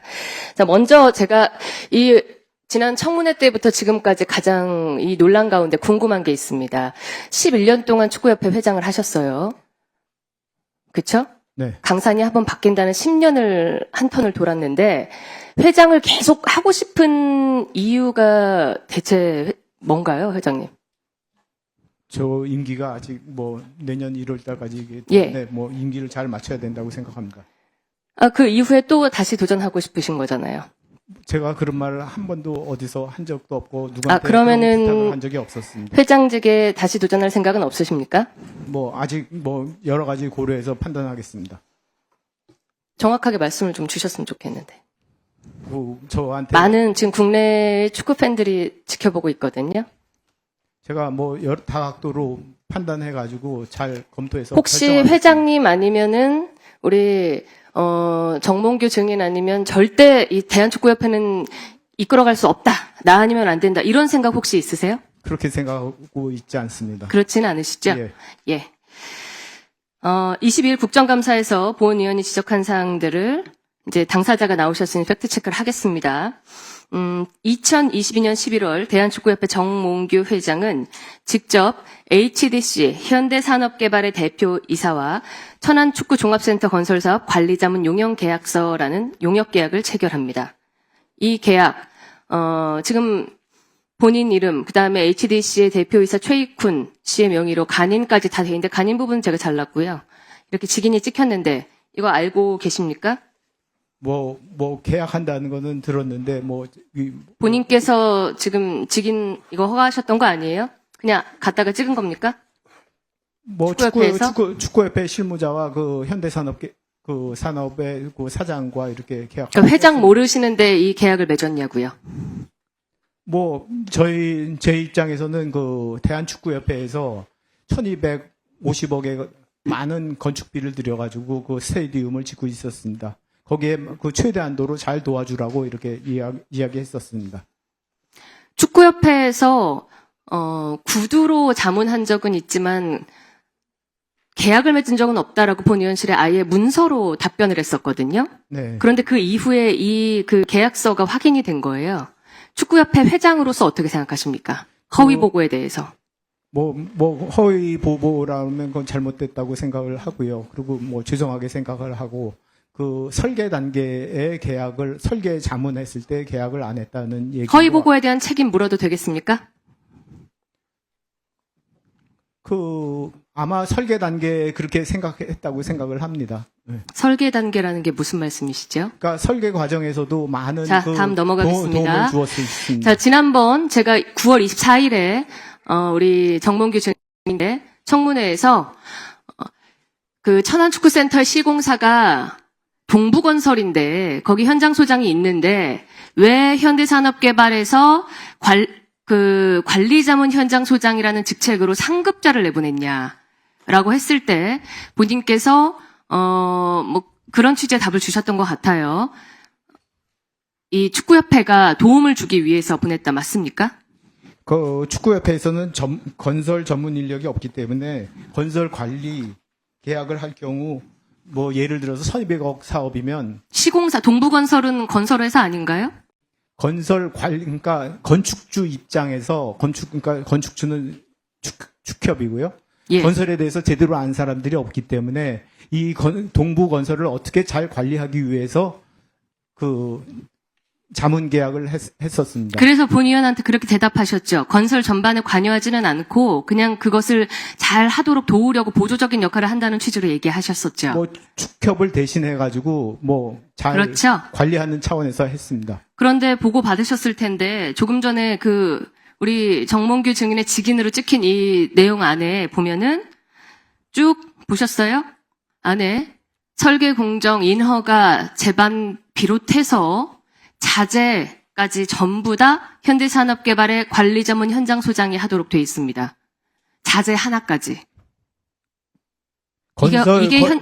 건설 관리 계약은 우리 그 건설업계에서 문제 없다고 생각하세요? CM 계약이라고 합니다. 컨스트럭션 매니지먼트 계약이라고 하는데 이것을 그 외부의 그러니까 축협에서 그걸 외부에 대한 용역을 줄 경우에 보통 건설비의 3% 4%를 줘야 됩니다. 3% 4%라고 그러면 한 30억 40억이 드는데 이것을 저희 현대산업 개발의 직원 한 사람이 현대산업의 노하우를 많이 전달해가지고 동부건설이 잘 할 수 있도록 이렇게 도와주는 역할을 했었습니다. 시공사인 동부건설은 그럼 현장 소장을 낼 필요가 없잖아요? 거기는 시공을 하는 거고요. 건축주 입장에서 제가 지금 질문 드리는 거는요. 정몽규 회장님, 네. 정몽규 증인. 지금 보조적인 역할뿐만 아니라 이 용역 계약 범위 안에 설계, 공정, 예산 관리, 인허가 관리, 입찰, 서류 검토, 기자재 검토, 건설 공정 설계 검토, 천안축구센터의 건설 전반을 지금 다 그분이 좌지우지하셨다는 말씀이에요. 자, 그리고 개념을 잘못 이해하신 거라고 생각이 되는데 제가 물을 때만 대답하세요. 예, 알았습니다. 죄송합니다. 예. 쇼크 받으시면 안 되잖아요. 예. 자, 이분이 게다가 현장 소장으로 그 파견을 정몽규 회장으로부터 받으셔가지고 외부 자문료 등 각종 수당을 받으셨어요. 이게 지금 축구협회 노조에서 난리가 났거든요. 그런데 9월 24일에 정몽규 우리 증인이 출석하셨을 때 현대산업개발이 축구협회 관련해서 하나의 이득 본 것 이런 거 절대 없다라고 맹세할 수 있습니다라고 하셨는데요.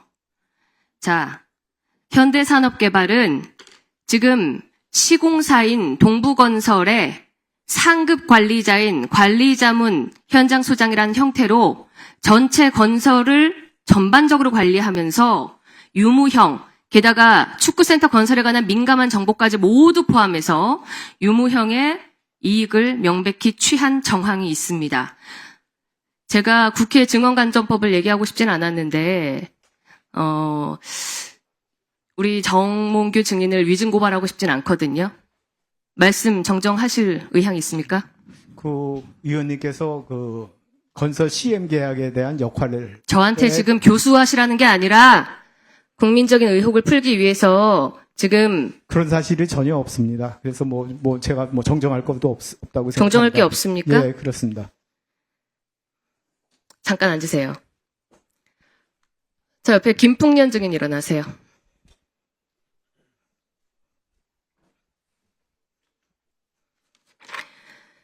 자, PPT 하나 띄워주세요.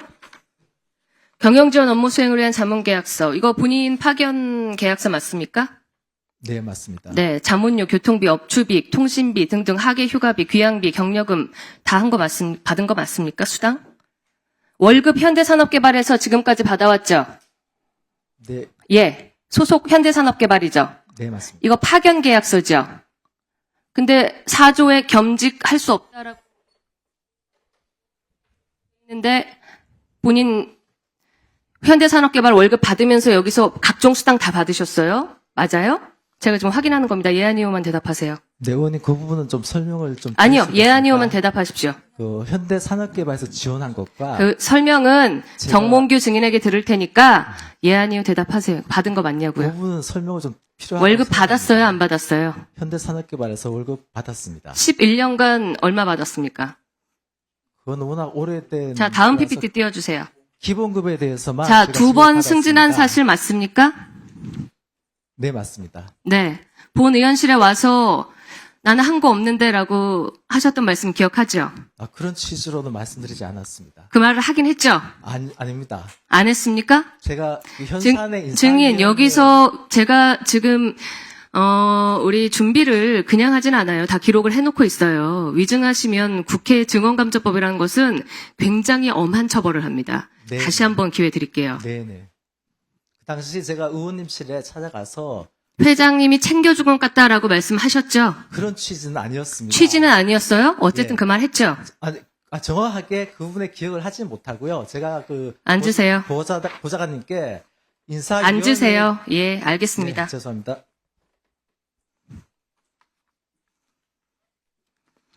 자, 위원장님, 그 질의가 조금 늘어져서 죄송하지만 저는 이제 한 번에 끝내고 싶은데 위원님들께서 양해해 주신다면 3분을 좀 당겨서 해도 되겠습니까? 네, 그렇게 하십시오. 예. 다시 정몽규 회장 증인 일어서 주십시오. 자, 이제 진실 혹은 거짓말 그만하고 제가 간략하게 넘어가겠습니다. 대한축구협회 행정지원팀장으로 정몽규 회장이 계약한 대한축구협회 회장이 계약한 파견 보낸 그리고 이 김풍년 현대산업개발 상무 맞습니까? 짧게 예 아니오로 대답해 예. 주십시오. 네. 김풍년 회장이 정몽규 회장의 최측근으로 2011년 축구연맹 때부터 같이 활동한 사실이 맞습니까? 최측근이라고 예 아니오로 대답해 주십시오. 최측근은 아니고요. 최측근은 팀장 아니고 10명 같이 중에 한 해오신 건 명입니다. 맞습니까? 네? 같이 함께 일해온 건 맞습니까? 예. 예. 자, 형법 제2조 2항을 보면 제355조 2항을 보면 타인의 사물을 처리하는 자가 그 임무에 위배하는 행위로서 재산상의 이득을 취하거나 제3자로 하여금 이를 취득하여 본인에게 손해를 가한 때를 배임죄로 규정하고 있어요. 이거 뭐 기업인이니까 잘 아시죠? 배임에 관한 것. 뭐 전반적인 개념은 예, 아니지만 제가 자세한 것은 지금 잘 정몽규 증인께서 받을 수 있는 사법상의 어떤 혐의에 대해서 전부 변호사 자문을 받고 가져온 거예요. 모릅니다. 예, 감사합니다. 자, 두 번째, 특정경제범죄법 제3조 1항 2호 배임죄를 범한 사람의 재산상 이익가 미만일 때는 3년 이상의 유기징역에 처한다라고 명시했습니다. 이거 아시죠? 뭐 지금 읽어서 현대산업개발의 뭐 주주나 그 회사 임직원 입장에서는 현대산업개발 업무를 전혀 하지 않으면서도 11년간 월급을 지급받고 특급 승진까지 해온 김풍년 증인에 관한 건은 배임의 소지가 다분하고 그 받아온 11년간의 금액으로 봤을 때는 특경법상 가중처벌 대상에 해당할 겁니다. 아마 동의하십니까? 뭐 자, 사회공헌 보니까 차원에서 지금 축구협회 회장직 연임 문제가 아니라 우리 정 증인이 수사 대상이 되실 수 있는 그런 상황이에요. 오늘이 그리고 국정감사가 이 자리에 서는 게 끝이 아닐 수도 있습니다. 청문회가 계속 이어질 수 있기 때문에 감안해서 앞으로도 다른 의원님들 질의에 잘 응답하시기 바라고요. 앉아주세요.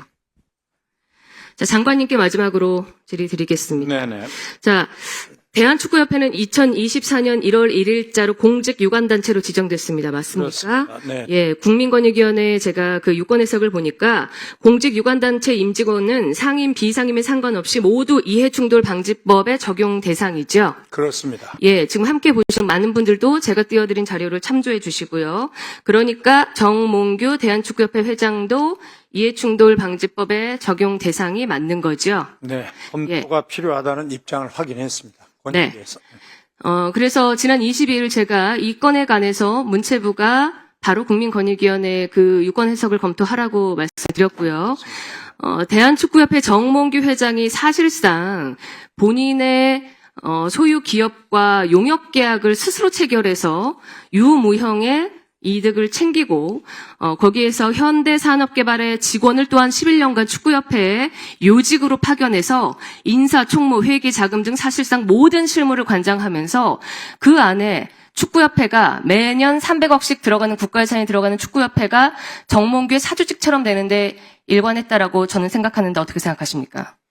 아마 이 부분은 지금 저희 특정감사 사안에 다 있기는 합니다만은 축구협회하고 현대산업개발의 어떤 이런 관계나 이런 의혹에 대한 것은 실제로는 포함되지 않아서 이 한계가 있는 상황입니다. 그래서 국회에서 좀 결정을 해 주시면 이 부분은 별도로 조사를 하도록 하겠습니다.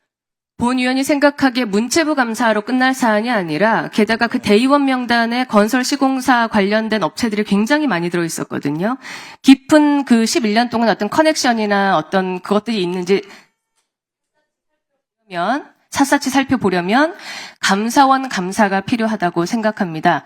장관께도 저희가 다시 한번 문의를 할 텐데요.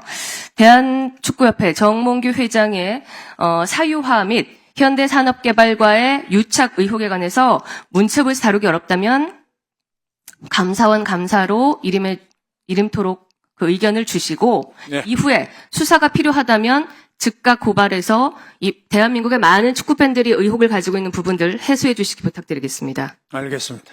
네, 이상입니다. 양해해 주신 의원님들 감사합니다. 네, 수고하셨습니다. 다음은 이기현 위원님 질의해 주시기 바랍니다.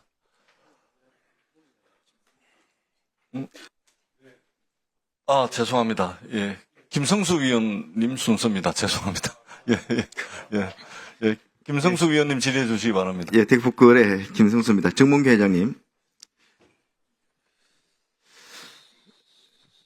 저번에 삼선 연임이 결정된 이후에 2021년 1월 그 삼선 연임을 승인해 준 김병철 스포츠 공정위원장하고 오크밸리에서 골프 치셨다고 그때 확인을 하셨었죠.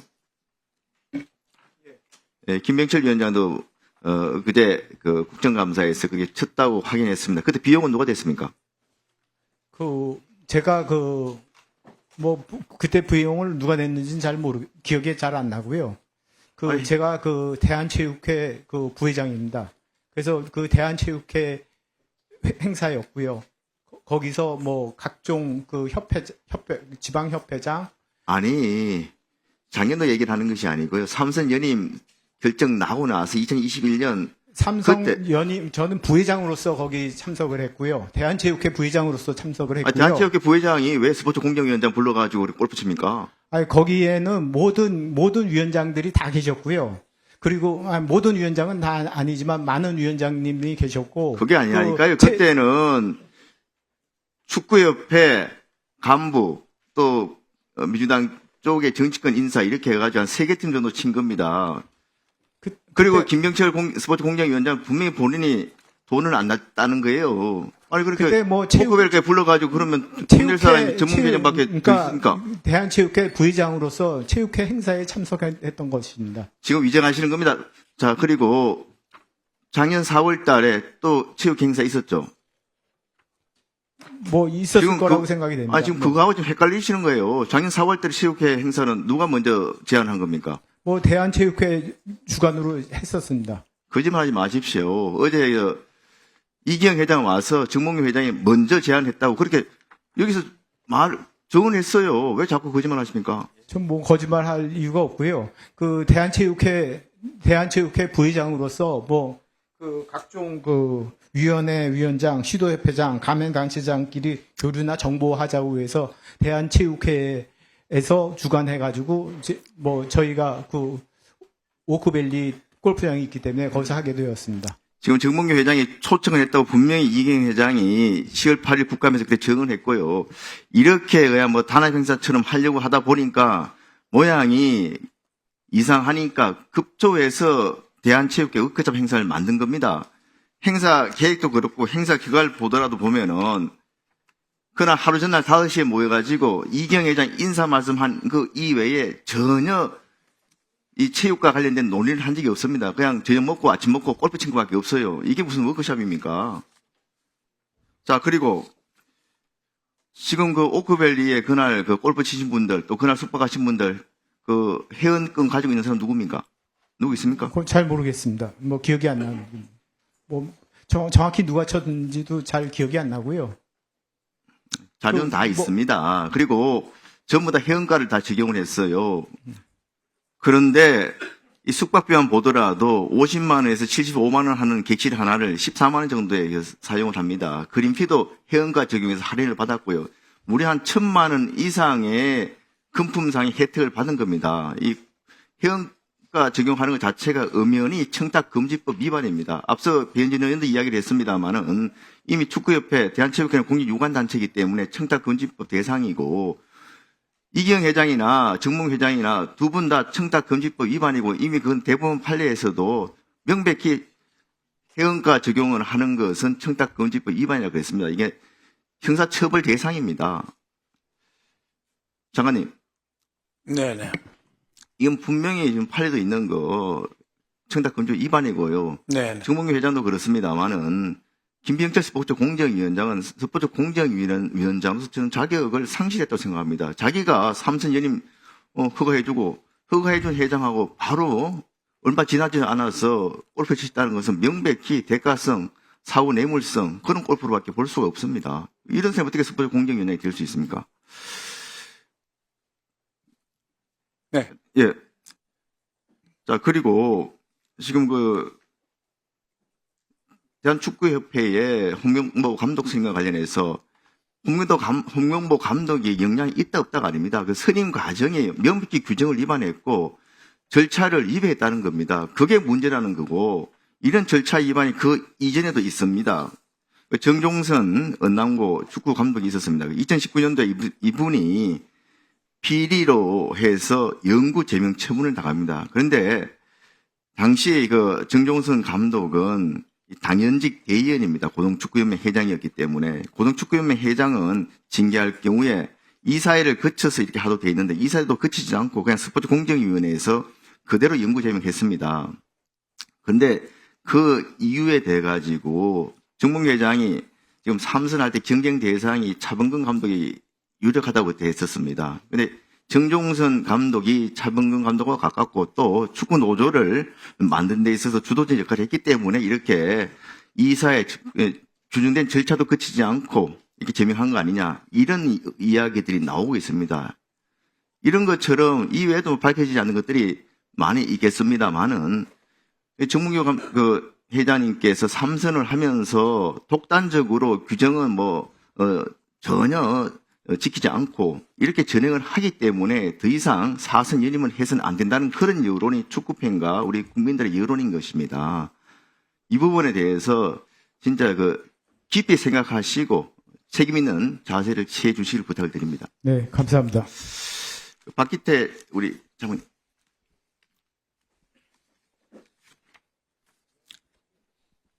마이크 앞에. 네, 안녕하세요. 예, 우리 반갑습니다. 박기태 방크 대표님, 먼저 본인 소개 간단히 좀 해주시죠. 네, 한국의 청년들이 외교부가 양성한 외교관 아니지만 전 세계에 한국을 알리고 있는 민간단체의 대표입니다. 예, 최근에 그동안 한 20년 동안 방크 박기태 대표께서는 우리나라 역사, 왜곡 이런 부분에 대해서 굉장히 많은 부분을 발견해가지고 수정하는 데 큰 역할을 하셨는데 가장 기억에 남는 것도 최근에 그 왜곡 사례 수정한 거, 정리한 것도 말씀 좀 해주시죠. 네, 하버드 경영대학원이죠. 거기서 전 세계 CEO들이 보고 있는 교재에 독도가 빠져 있거나 또 우리 역사 잘못되는 부분이 있었는데 방크 대학생 청년이 하버드 교수에 편지를 보내서 시정하겠다 답변이 왔고 또 시정이 되었습니다. 이처럼 외교관은 아니지만 또 정부직은 아니지만 저희 단체 속하고 있는 초, 중고 대학생 청년들이 수천만 권을 발행하는 교과 출판사한테 또는 지도회사 출판사들한테 답변을 받고 시정 활동하고 있습니다. 그리고 열심히 노력하고 있는데 왜곡 시정 사례 이런 것들이 좀 제대로 좀 개선이 되고 있습니까? 말한 것처럼 저희가 또 민간처에서 하다 보니까 관련 전문 지식이 있는 문체부 직원이라든지 또는 관련된 협조가 필요한데 좀 그런 부분에서 아무래도 이런 역사 왜곡 사례는 오류가 나오면 문제 크게 이슈화 되어서 정부가 비판받게 하다 보니까 이거를 책임지고 같이 협력을 하면서 시정하고자 하는 의지는 솔직히 많이 못 봤습니다. 또 피하려고 하는 부분이 있어서요. 네, 이번 국정감사에서도 여러 의원님들께 지적하셨습니다만 왜곡 사례가 갈수록 더 교모해지고 줄어들지 않고 있습니다. 대표적으로 보면은 우리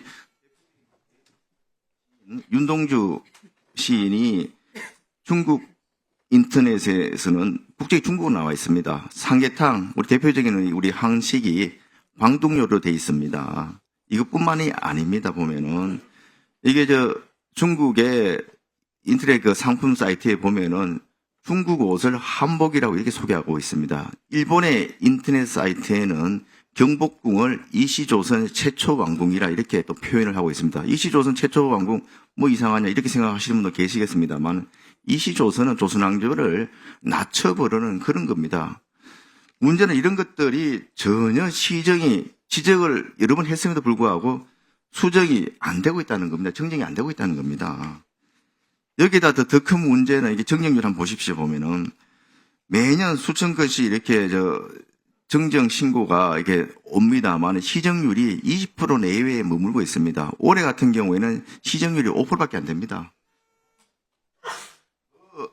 보면은 기가 찬 것은 지금 중국에서는 특히 X입니다. 트위터에 보면은 한국 전쟁을 가지고 완전히 이게 굉장히 220만 팔로워를 보유한 유명 인사인데 6.25 전쟁도 한국이 먼저 북침을 했고 결과적으로는 중국이 개입을 해서 미국을 완전히 전쟁에서 승리했다. 그런 식의 전체적으로 왜곡된 영상이 지금 버젓이 지금 떠돌고 있는 겁니다. 이 영상을 본 조회수만 하더라도 지금 700만 횟수가 넘는다고 합니다.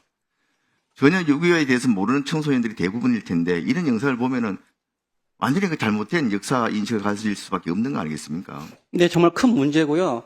과거에는 중국 정부 위주로 몰래 했는데 지금은 중국 정부가 거기 민간의 참여를 좀 많이 동원을 해서 전 세계적으로 홍보하고 있고요. 제가 지금 보여드리고 있는 각 나라 중국 홍보 관광 책자에도 노골적으로 고구려 유적을 중국 유적으로 바뀌고 있고 또 그런 부분이 대대적으로 심해지고 있습니다. 더 큰 문제는 지금 세종학당 교재 한번 보십시오. 우리가 외국인들 지금 뭐 그 한류 때문에 굉장히 한국어 배우는 그 외국인들이 많은데 외국인들 가르치는 세종학당 교재 저 독도가 없습니다. 울릉도 독도 어디가 있습니까? 한번 땡기시겠습니다. 여기 보십시오. 지금 뭐 외국에서의 역사 왜곡 이런 것들도 우리가 그냥 바로바로 신속하게 수정해야 되겠습니다만은 우리가 한국어를 배우려는 외국인들을 가르치는 교재조차도 이런 독도가 없는 지도들이 있다는 것 자체는 이게 심각한 거 아니겠습니까, 장관님? 장관님. 네, 맞습니다. 네. 글쎄, 왜 자꾸 이런 지도에서 이 울릉도 독도를 빼먹는지 전 정말 이해가 안 되는 일이 너무 많은데, 이건 뭐 세심하지 못한 일이라고 생각합니다. 우리 특히 이 반크가 역할이 크고, 이렇게 민관이 잘 합쳐져서 이런 문제가 좀 더 적극적으로 오류가 고쳐질 수 있도록 노력을 해야 되겠다 이런 생각을 합니다. 예, 박기대 대표님 이게 방크 활동하시면서 왜 이렇게 역사 왜곡이 좀 시정이 제대로 안 되고 있는지 또 정부 부처에서의 좀 지원은 좀 어떤지 이런 부분에 대해서 한번 말씀 좀 해주세요. 아무래도 이게 한류처럼 뭔가 사람들이 화려하게 인기 누리는 게 아니라 역사가 터지면 욕먹는 쪽이다 보니까 이 정부 기관 쪽에서 좀 회피하는 경우도 있는 것 같고 또 예산이나 사람 이런 부분이 좀 힘이 안 좋은 생각이 들어서요. 제가 안타까운 것은 저희도 이거를 그냥 시정하는 걸 바란 것이 아니라 좀 이 문제에 대해서 저희와 함께 진정성 있게 싸울 의지가 필요한 부분이 있는데 이런 부분에서 좀 안타깝고 있고요. 또 일본의 중국 역사 교육이 이제 유치원, 초중고, 대학교, 관광 출판물, 미술관, 대학원 복합적인데 우리가 정부 기관은 부처별로 관광공사는 관광책만, 교육부는 교과서만, 문체부는 또 해외 문자점을 해서 포괄적으로 역사 왜곡은 일반적인데 대처하는 건 분산되어 있어서 이런 부분에서 적극적으로 책임 문제가 있는 것이 필요한 것 같습니다. 예, 지금 그 해외의 역사, 우리나라 역사에 대한 왜곡이나 이런 것들이 굉장히 그 전 분야에 걸쳐서 광범위하게 나오고 있기 때문에 문체부의 힘만으로서는 역부족인 경우도 많이 있습니다. 민간 단체는 말할 것도 없고요. 그래서 제가 우리 박기대 대표와 유관 그 부처를 모아서 몇 년 전에 같이 이렇게 공동 노력하겠다는 그런 협의를 하기도 했습니다만은 제대로 이행이 안 되고 있어요. 특히 문체부가 좀 그래도 주도적으로 해서 유관 그 기관들을 끌고 가야 되는데 그런 적극적인 역할을 자세를 안 보이겠다는 거죠. 이 장관님께서 특히 이 부분에 좀 신경을 써주시기 바랍니다. 알겠습니다. 네. 박기대 대표 마지막으로 하고 싶은 말씀 있으시면 네, 말씀해 주세요. 지금 말한 것처럼 이게 해외 학생들이 보고 있는 교과서인데 갈수록 역사 왜곡이 녹아내고 있습니다. 여기 보시면 고구려 역사를 통째로 중국하고 있거나 또 관광 출판물을 적극적으로 쓰고 있는데 우리나라는 외국인들이 오면 한류로만 소비하려고 하고 있지 이영미 한류 팬들이 가장 먼저 보고 있는 교과서, 세계지도 이런 부분에 대해서 오를 책임지고 바꾸자 의지가 없는 것 같아서 이번 기회를 통해서 문체부가 전 세계 2억 한류 팬 시대에 그 한류 팬들이 다른 나라가 만들어낸 역사를 보는 것이 아니라 우리가 먼저 공부할 수 있도록 협조가 이루어지겠습니다. 예, 고맙습니다. 다음은 이제 전성준 이후 LTS 그 예서 대표님 잠깐 나오십시오.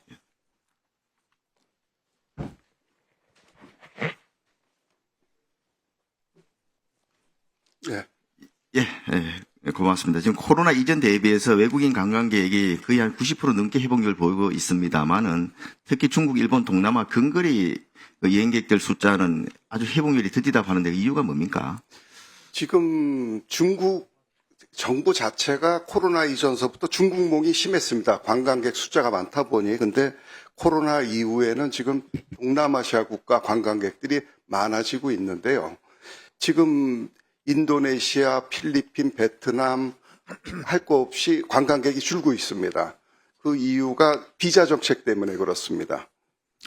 지금 KETA 이게 지금 우리가 지금 그 전면 도입돼서 하고 있고 한시적으로 한 60여 개국에 대해서는 이걸 면제를 해주고 있습니다만은 올 연말에 또 이것도 지금 면제가 지금 만료되는 그런 예정으로 돼 있지 않습니까? 저희 업계에서는 차라리 예전같이 외교부에서 관광 비자를 내줬으면 좋겠다고 하고 있습니다. 왜 그렇습니까?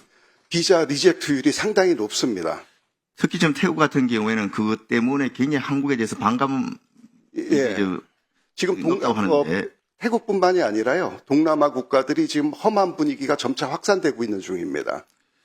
그렇다고 해서 또 관광 비자를 또 이게 받도록 하게 되면은 상호주의에 의해서 우리나라가 또 가는 것도 더 힘들어질 수도 있고 여행이 더 힘들어질 가능성이 없지 않습니까? 근데 KETA에서 오히려 더 지금 역효과가 나고 있습니다. 쉽게 얘기를 해서 예전에 이탈률하고 KETA 실시를 해서 이탈률을 보면은 이탈률 비율이 줄지가 않고 있습니다. 그 이유는 뭐냐면은 불체자들이 서류를 위조를 해서 하는 건 더 통과가 되고 순수 관광객들은 전부 다 비자가 거절되고 있는 상황입니다.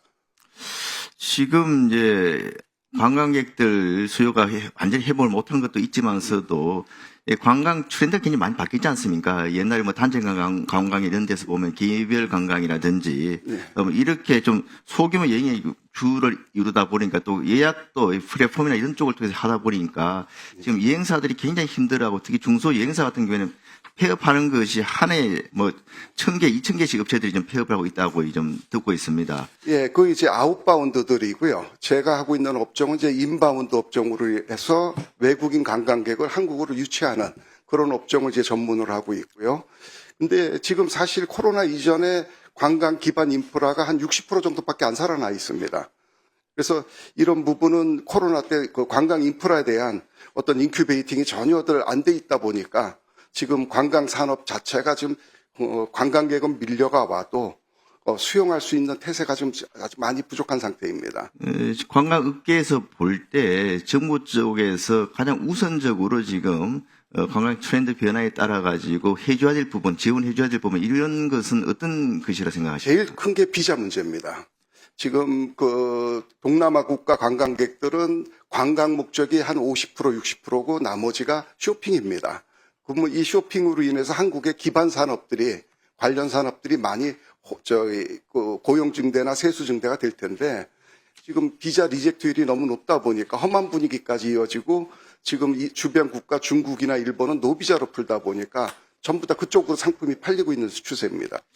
예, 장관님 지금 여행업계 KETA 문제는 어제 오늘의 문제가 아니고 여러 번 제기됐었는데 이 부분에 대해서 한번 장관님 의지를 한번 밝혀주시기 바랍니다. 사실은 저희가 관광회의 할 때마다 법무부나 외교부에 이 문제를 계속 제기하고 있고요.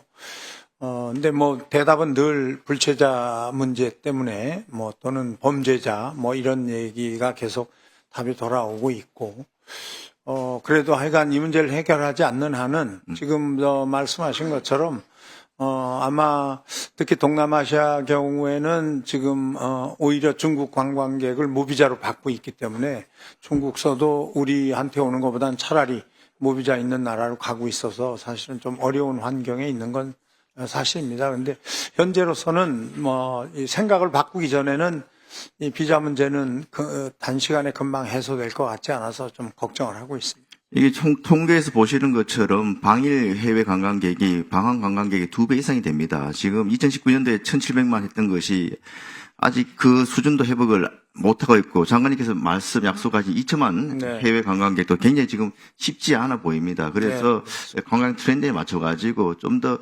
전반적인 그런 서비스 개선이라든지 제도 개선이 좀 신속히 이루어져야 된다 이렇게 생각을 합니다. 우리 전 대표님 마지막으로 한번 우리 정부나 이렇게 또 관광공사에 대해서 하고 싶은 말씀 있으시면 해주시죠. 사실 저희 인바운드업이 서비스업, 소비산업으로 분류되다 보니까 정책에서 제외되고 소외되는 입장입니다. 그 이유가 아웃바운드 국내 여행업이랑 섞여 있다 보니까 그 인바운드업에 대한 육성책이 쉽게 얘기를 해서 좀 장기적인 육성책이 없다 보니까 저희 그 인바운드업에 대한 업종들이 많이 소외되다 보니까 국제 경쟁력도 많이 약화되고 있는 상황입니다.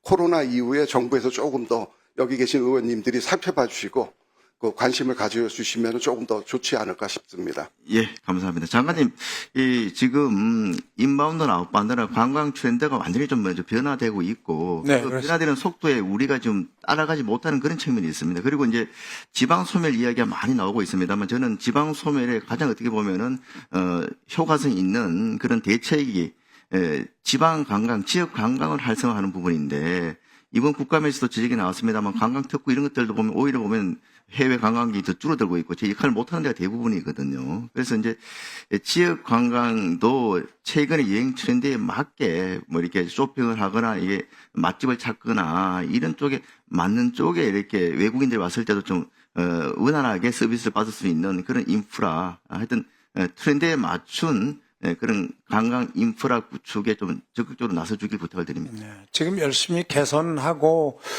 뭐 전국에 우리 그 책임되는 각 지자체 공무원들하고도 계속 의견 교환을 하고 있습니다. 근데 저희 지난번 한중일 관광장관 회의 때도 결국 이 지역 관광에 대해서는 세 나라가 다 똑같은 지금 조건을 갖고 있더라고요. 그래서 그 부분을 제일 먼저 해결하자라는 쪽으로 의견 교환을 해서 공항도 좀 더 열고 직접 갈 수 있는 그 여러 가지 방안을 지금 3국 간에는 지금 의견을 계속 나누고 있다고 말씀드리겠습니다. 알겠습니다. 예, 고맙습니다. 예, 감사합니다. 예, 수고하셨습니다. 다음은 이기현 위원님 질의해 주시기 바랍니다. 네, 일산의 이기현 의원입니다. 하종대 원장님, 잠깐 앞으로 좀 나와주시겠습니까?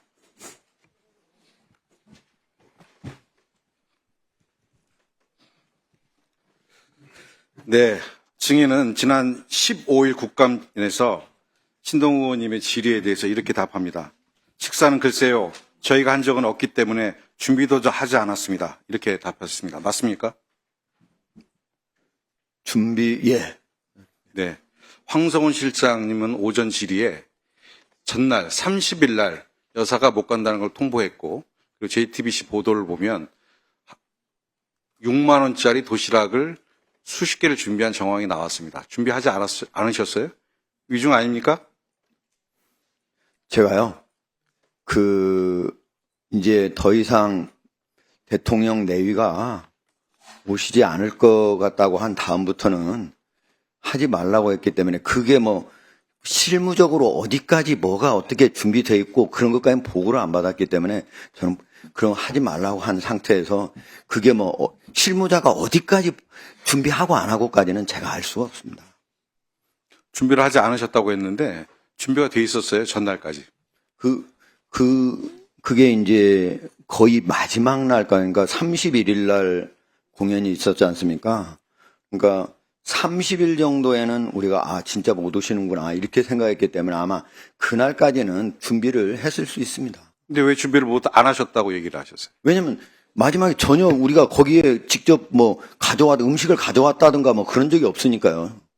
준비를 하신 거잖아요. 그러니까 기획 단계에서는 기획 단계에서 하는 준비하고 실제로 먹는 거를 준비를 했느냐 이 질문하고 서로 다르죠. 제가 느끼는 건 그날 실사할 준비가 돼 있었느냐. 그렇게 기록을 보시면 명백한 위증입니다. 저는 그렇게 듣지 않았기 때문에 위증이 아니라고 생각합니다.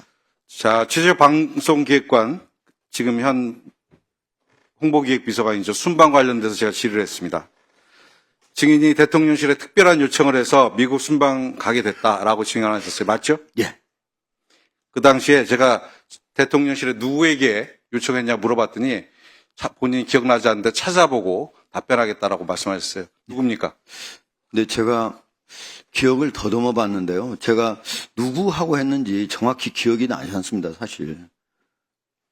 그래서 한번 묻겠습니다. 답변을, 누구에게 요청하셨습니까?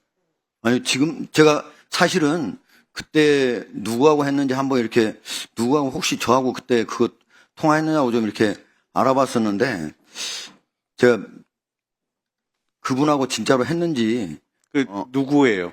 예? 그분하고가 지금 말씀한 그분이 누구예요? 아니요, 그 안에서는 혹시 자기하고 통화하지 않았냐고 했었는데 제가 기억이 아닌 것 같아요. 자기가 누구냐고요, 지금? 그건 정용석 선임 행정관.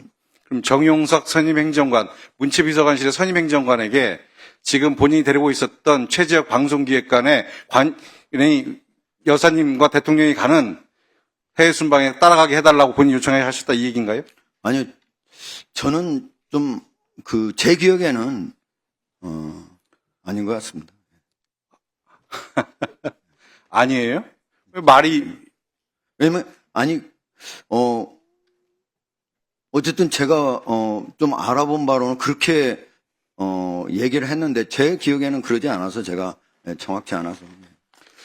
최지역 방송기획관은 기자가 아님에도 순방단에 포함이 됐어요.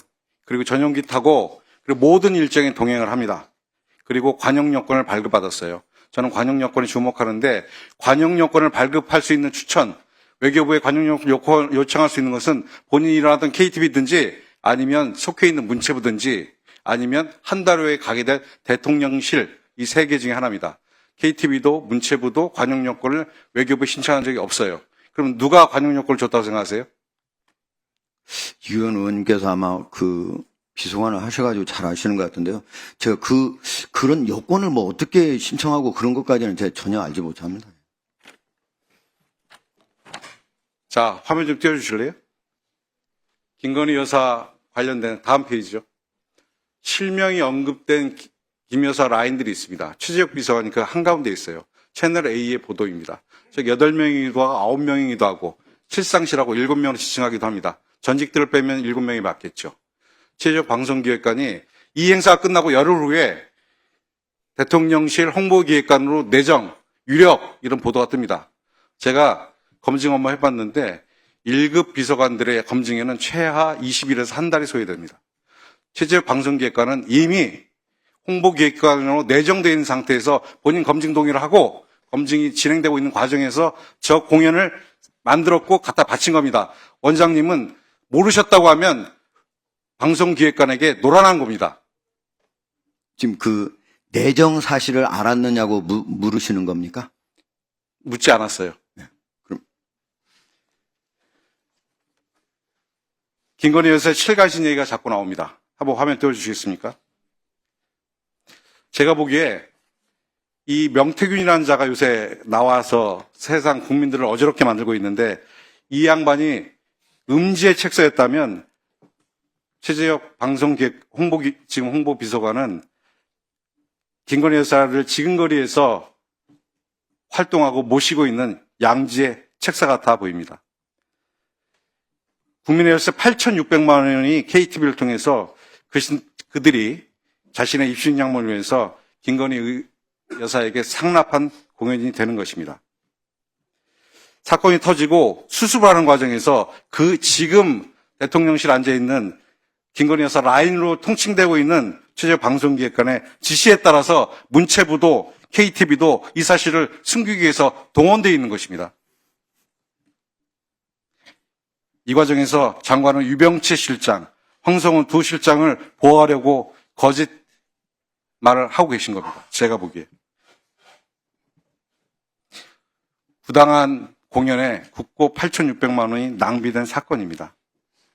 저는 최재혁 방송기획관에 의해서 지금 현 홍보비서관에 의해서 황성훈 실장과 유병채 실장을 비롯한 문체부가 이 노름에 동원됐다. 내지는 방주했다. 저는 공범이라고 판단합니다. 윤천 장관께서는 정말로 눈 크게 뜨시고 이분들에 대해서 적절한 조치를 취하셔야 된다고 생각합니다.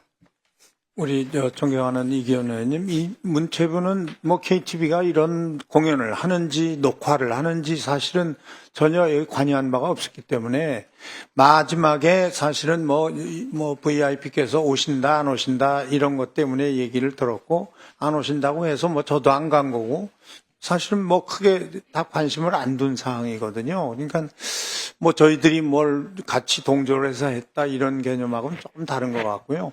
KTV는 기본적으로 뭐 엑스포를 뭐 하기 위해서 만든 국악 공연이다 이렇게 시작을 한 거니까 아마 본인들이 그냥 그 공연을 진행시킨 것이 아닌가 이런 생각을 해요. 실제적으로 뭐 여기에 뭐 더도 말도 할 게 없습니다. 저희들 입장에서는. 이미 이번 국감 기간을 통해서 네. 여러 가지 사실들이 확인됐고 문체부와 그리고 KTV가 대통령실의 지시하에서 이 사건을 내 진실을 은폐하려고 했던 시도들이 여러 군데 드러나고 생각합니다. 문체부도 황급하게 KTV가 보내준 사실만 믿고 보도자를 낸 것이 그 반증이라고 저는 생각합니다.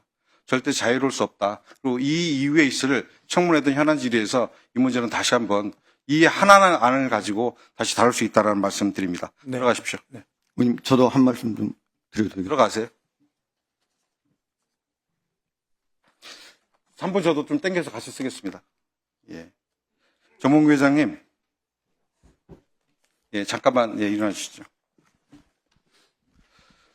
지난 9월에 있었던 현안 질의에서 홍명건 감독의 선정의 불공정성에 대한 많은 의원들의 질타가 있었고 국민적 분노가 표현된 현안 질의였습니다. 저는 이 자리에서 크리스만 감독, 그 홍명관 앞에 있었던 크리스만 감독의 선정에 있어서도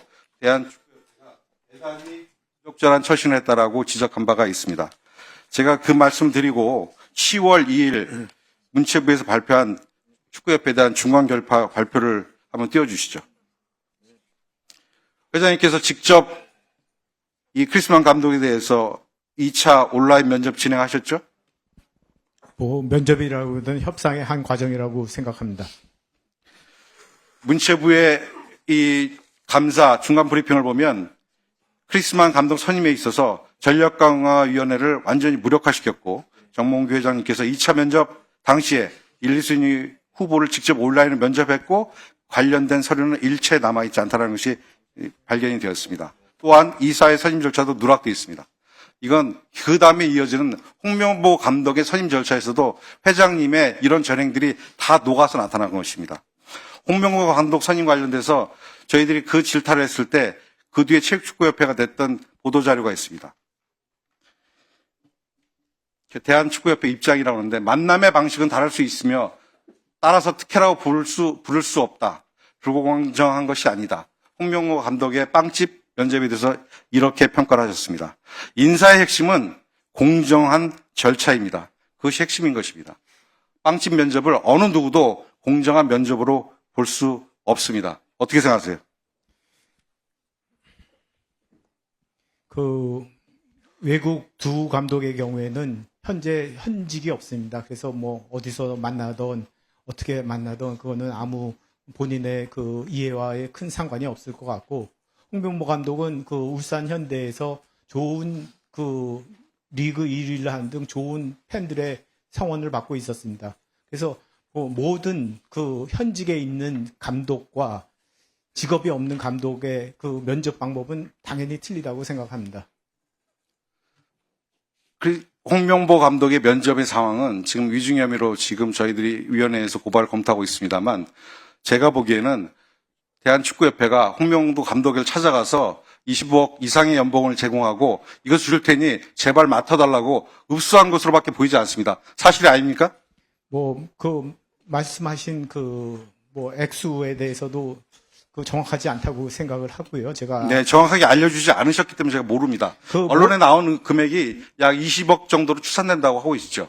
그 제가 그 요번 그 감독 선임에 가서 여러 경로를 통해서 감독 선임 과정이 다 알려지게 되었습니다.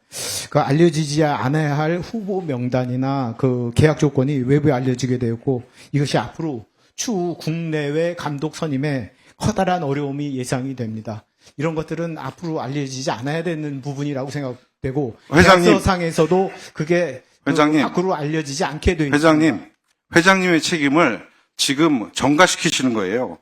크리스만 감독 선임, 홍명보 감독 선임에 있어서 전력강화위원회를 무력화하고 회장님의 픽한 두 사람을 무리하게 밀러 위원장을 통해서 정혜성 위원장을 통해서 이임생 이사를 통해서 집행하신 겁니다. 그렇게 공정한 절차들이 무시되고 회장님의 뜻을 받들려고 하다 보니까 이렇게 민주적 절차들이 다 깡그리치 무시됐기 때문에 앞으로 좋은 감독 모시기 어려워진 겁니다.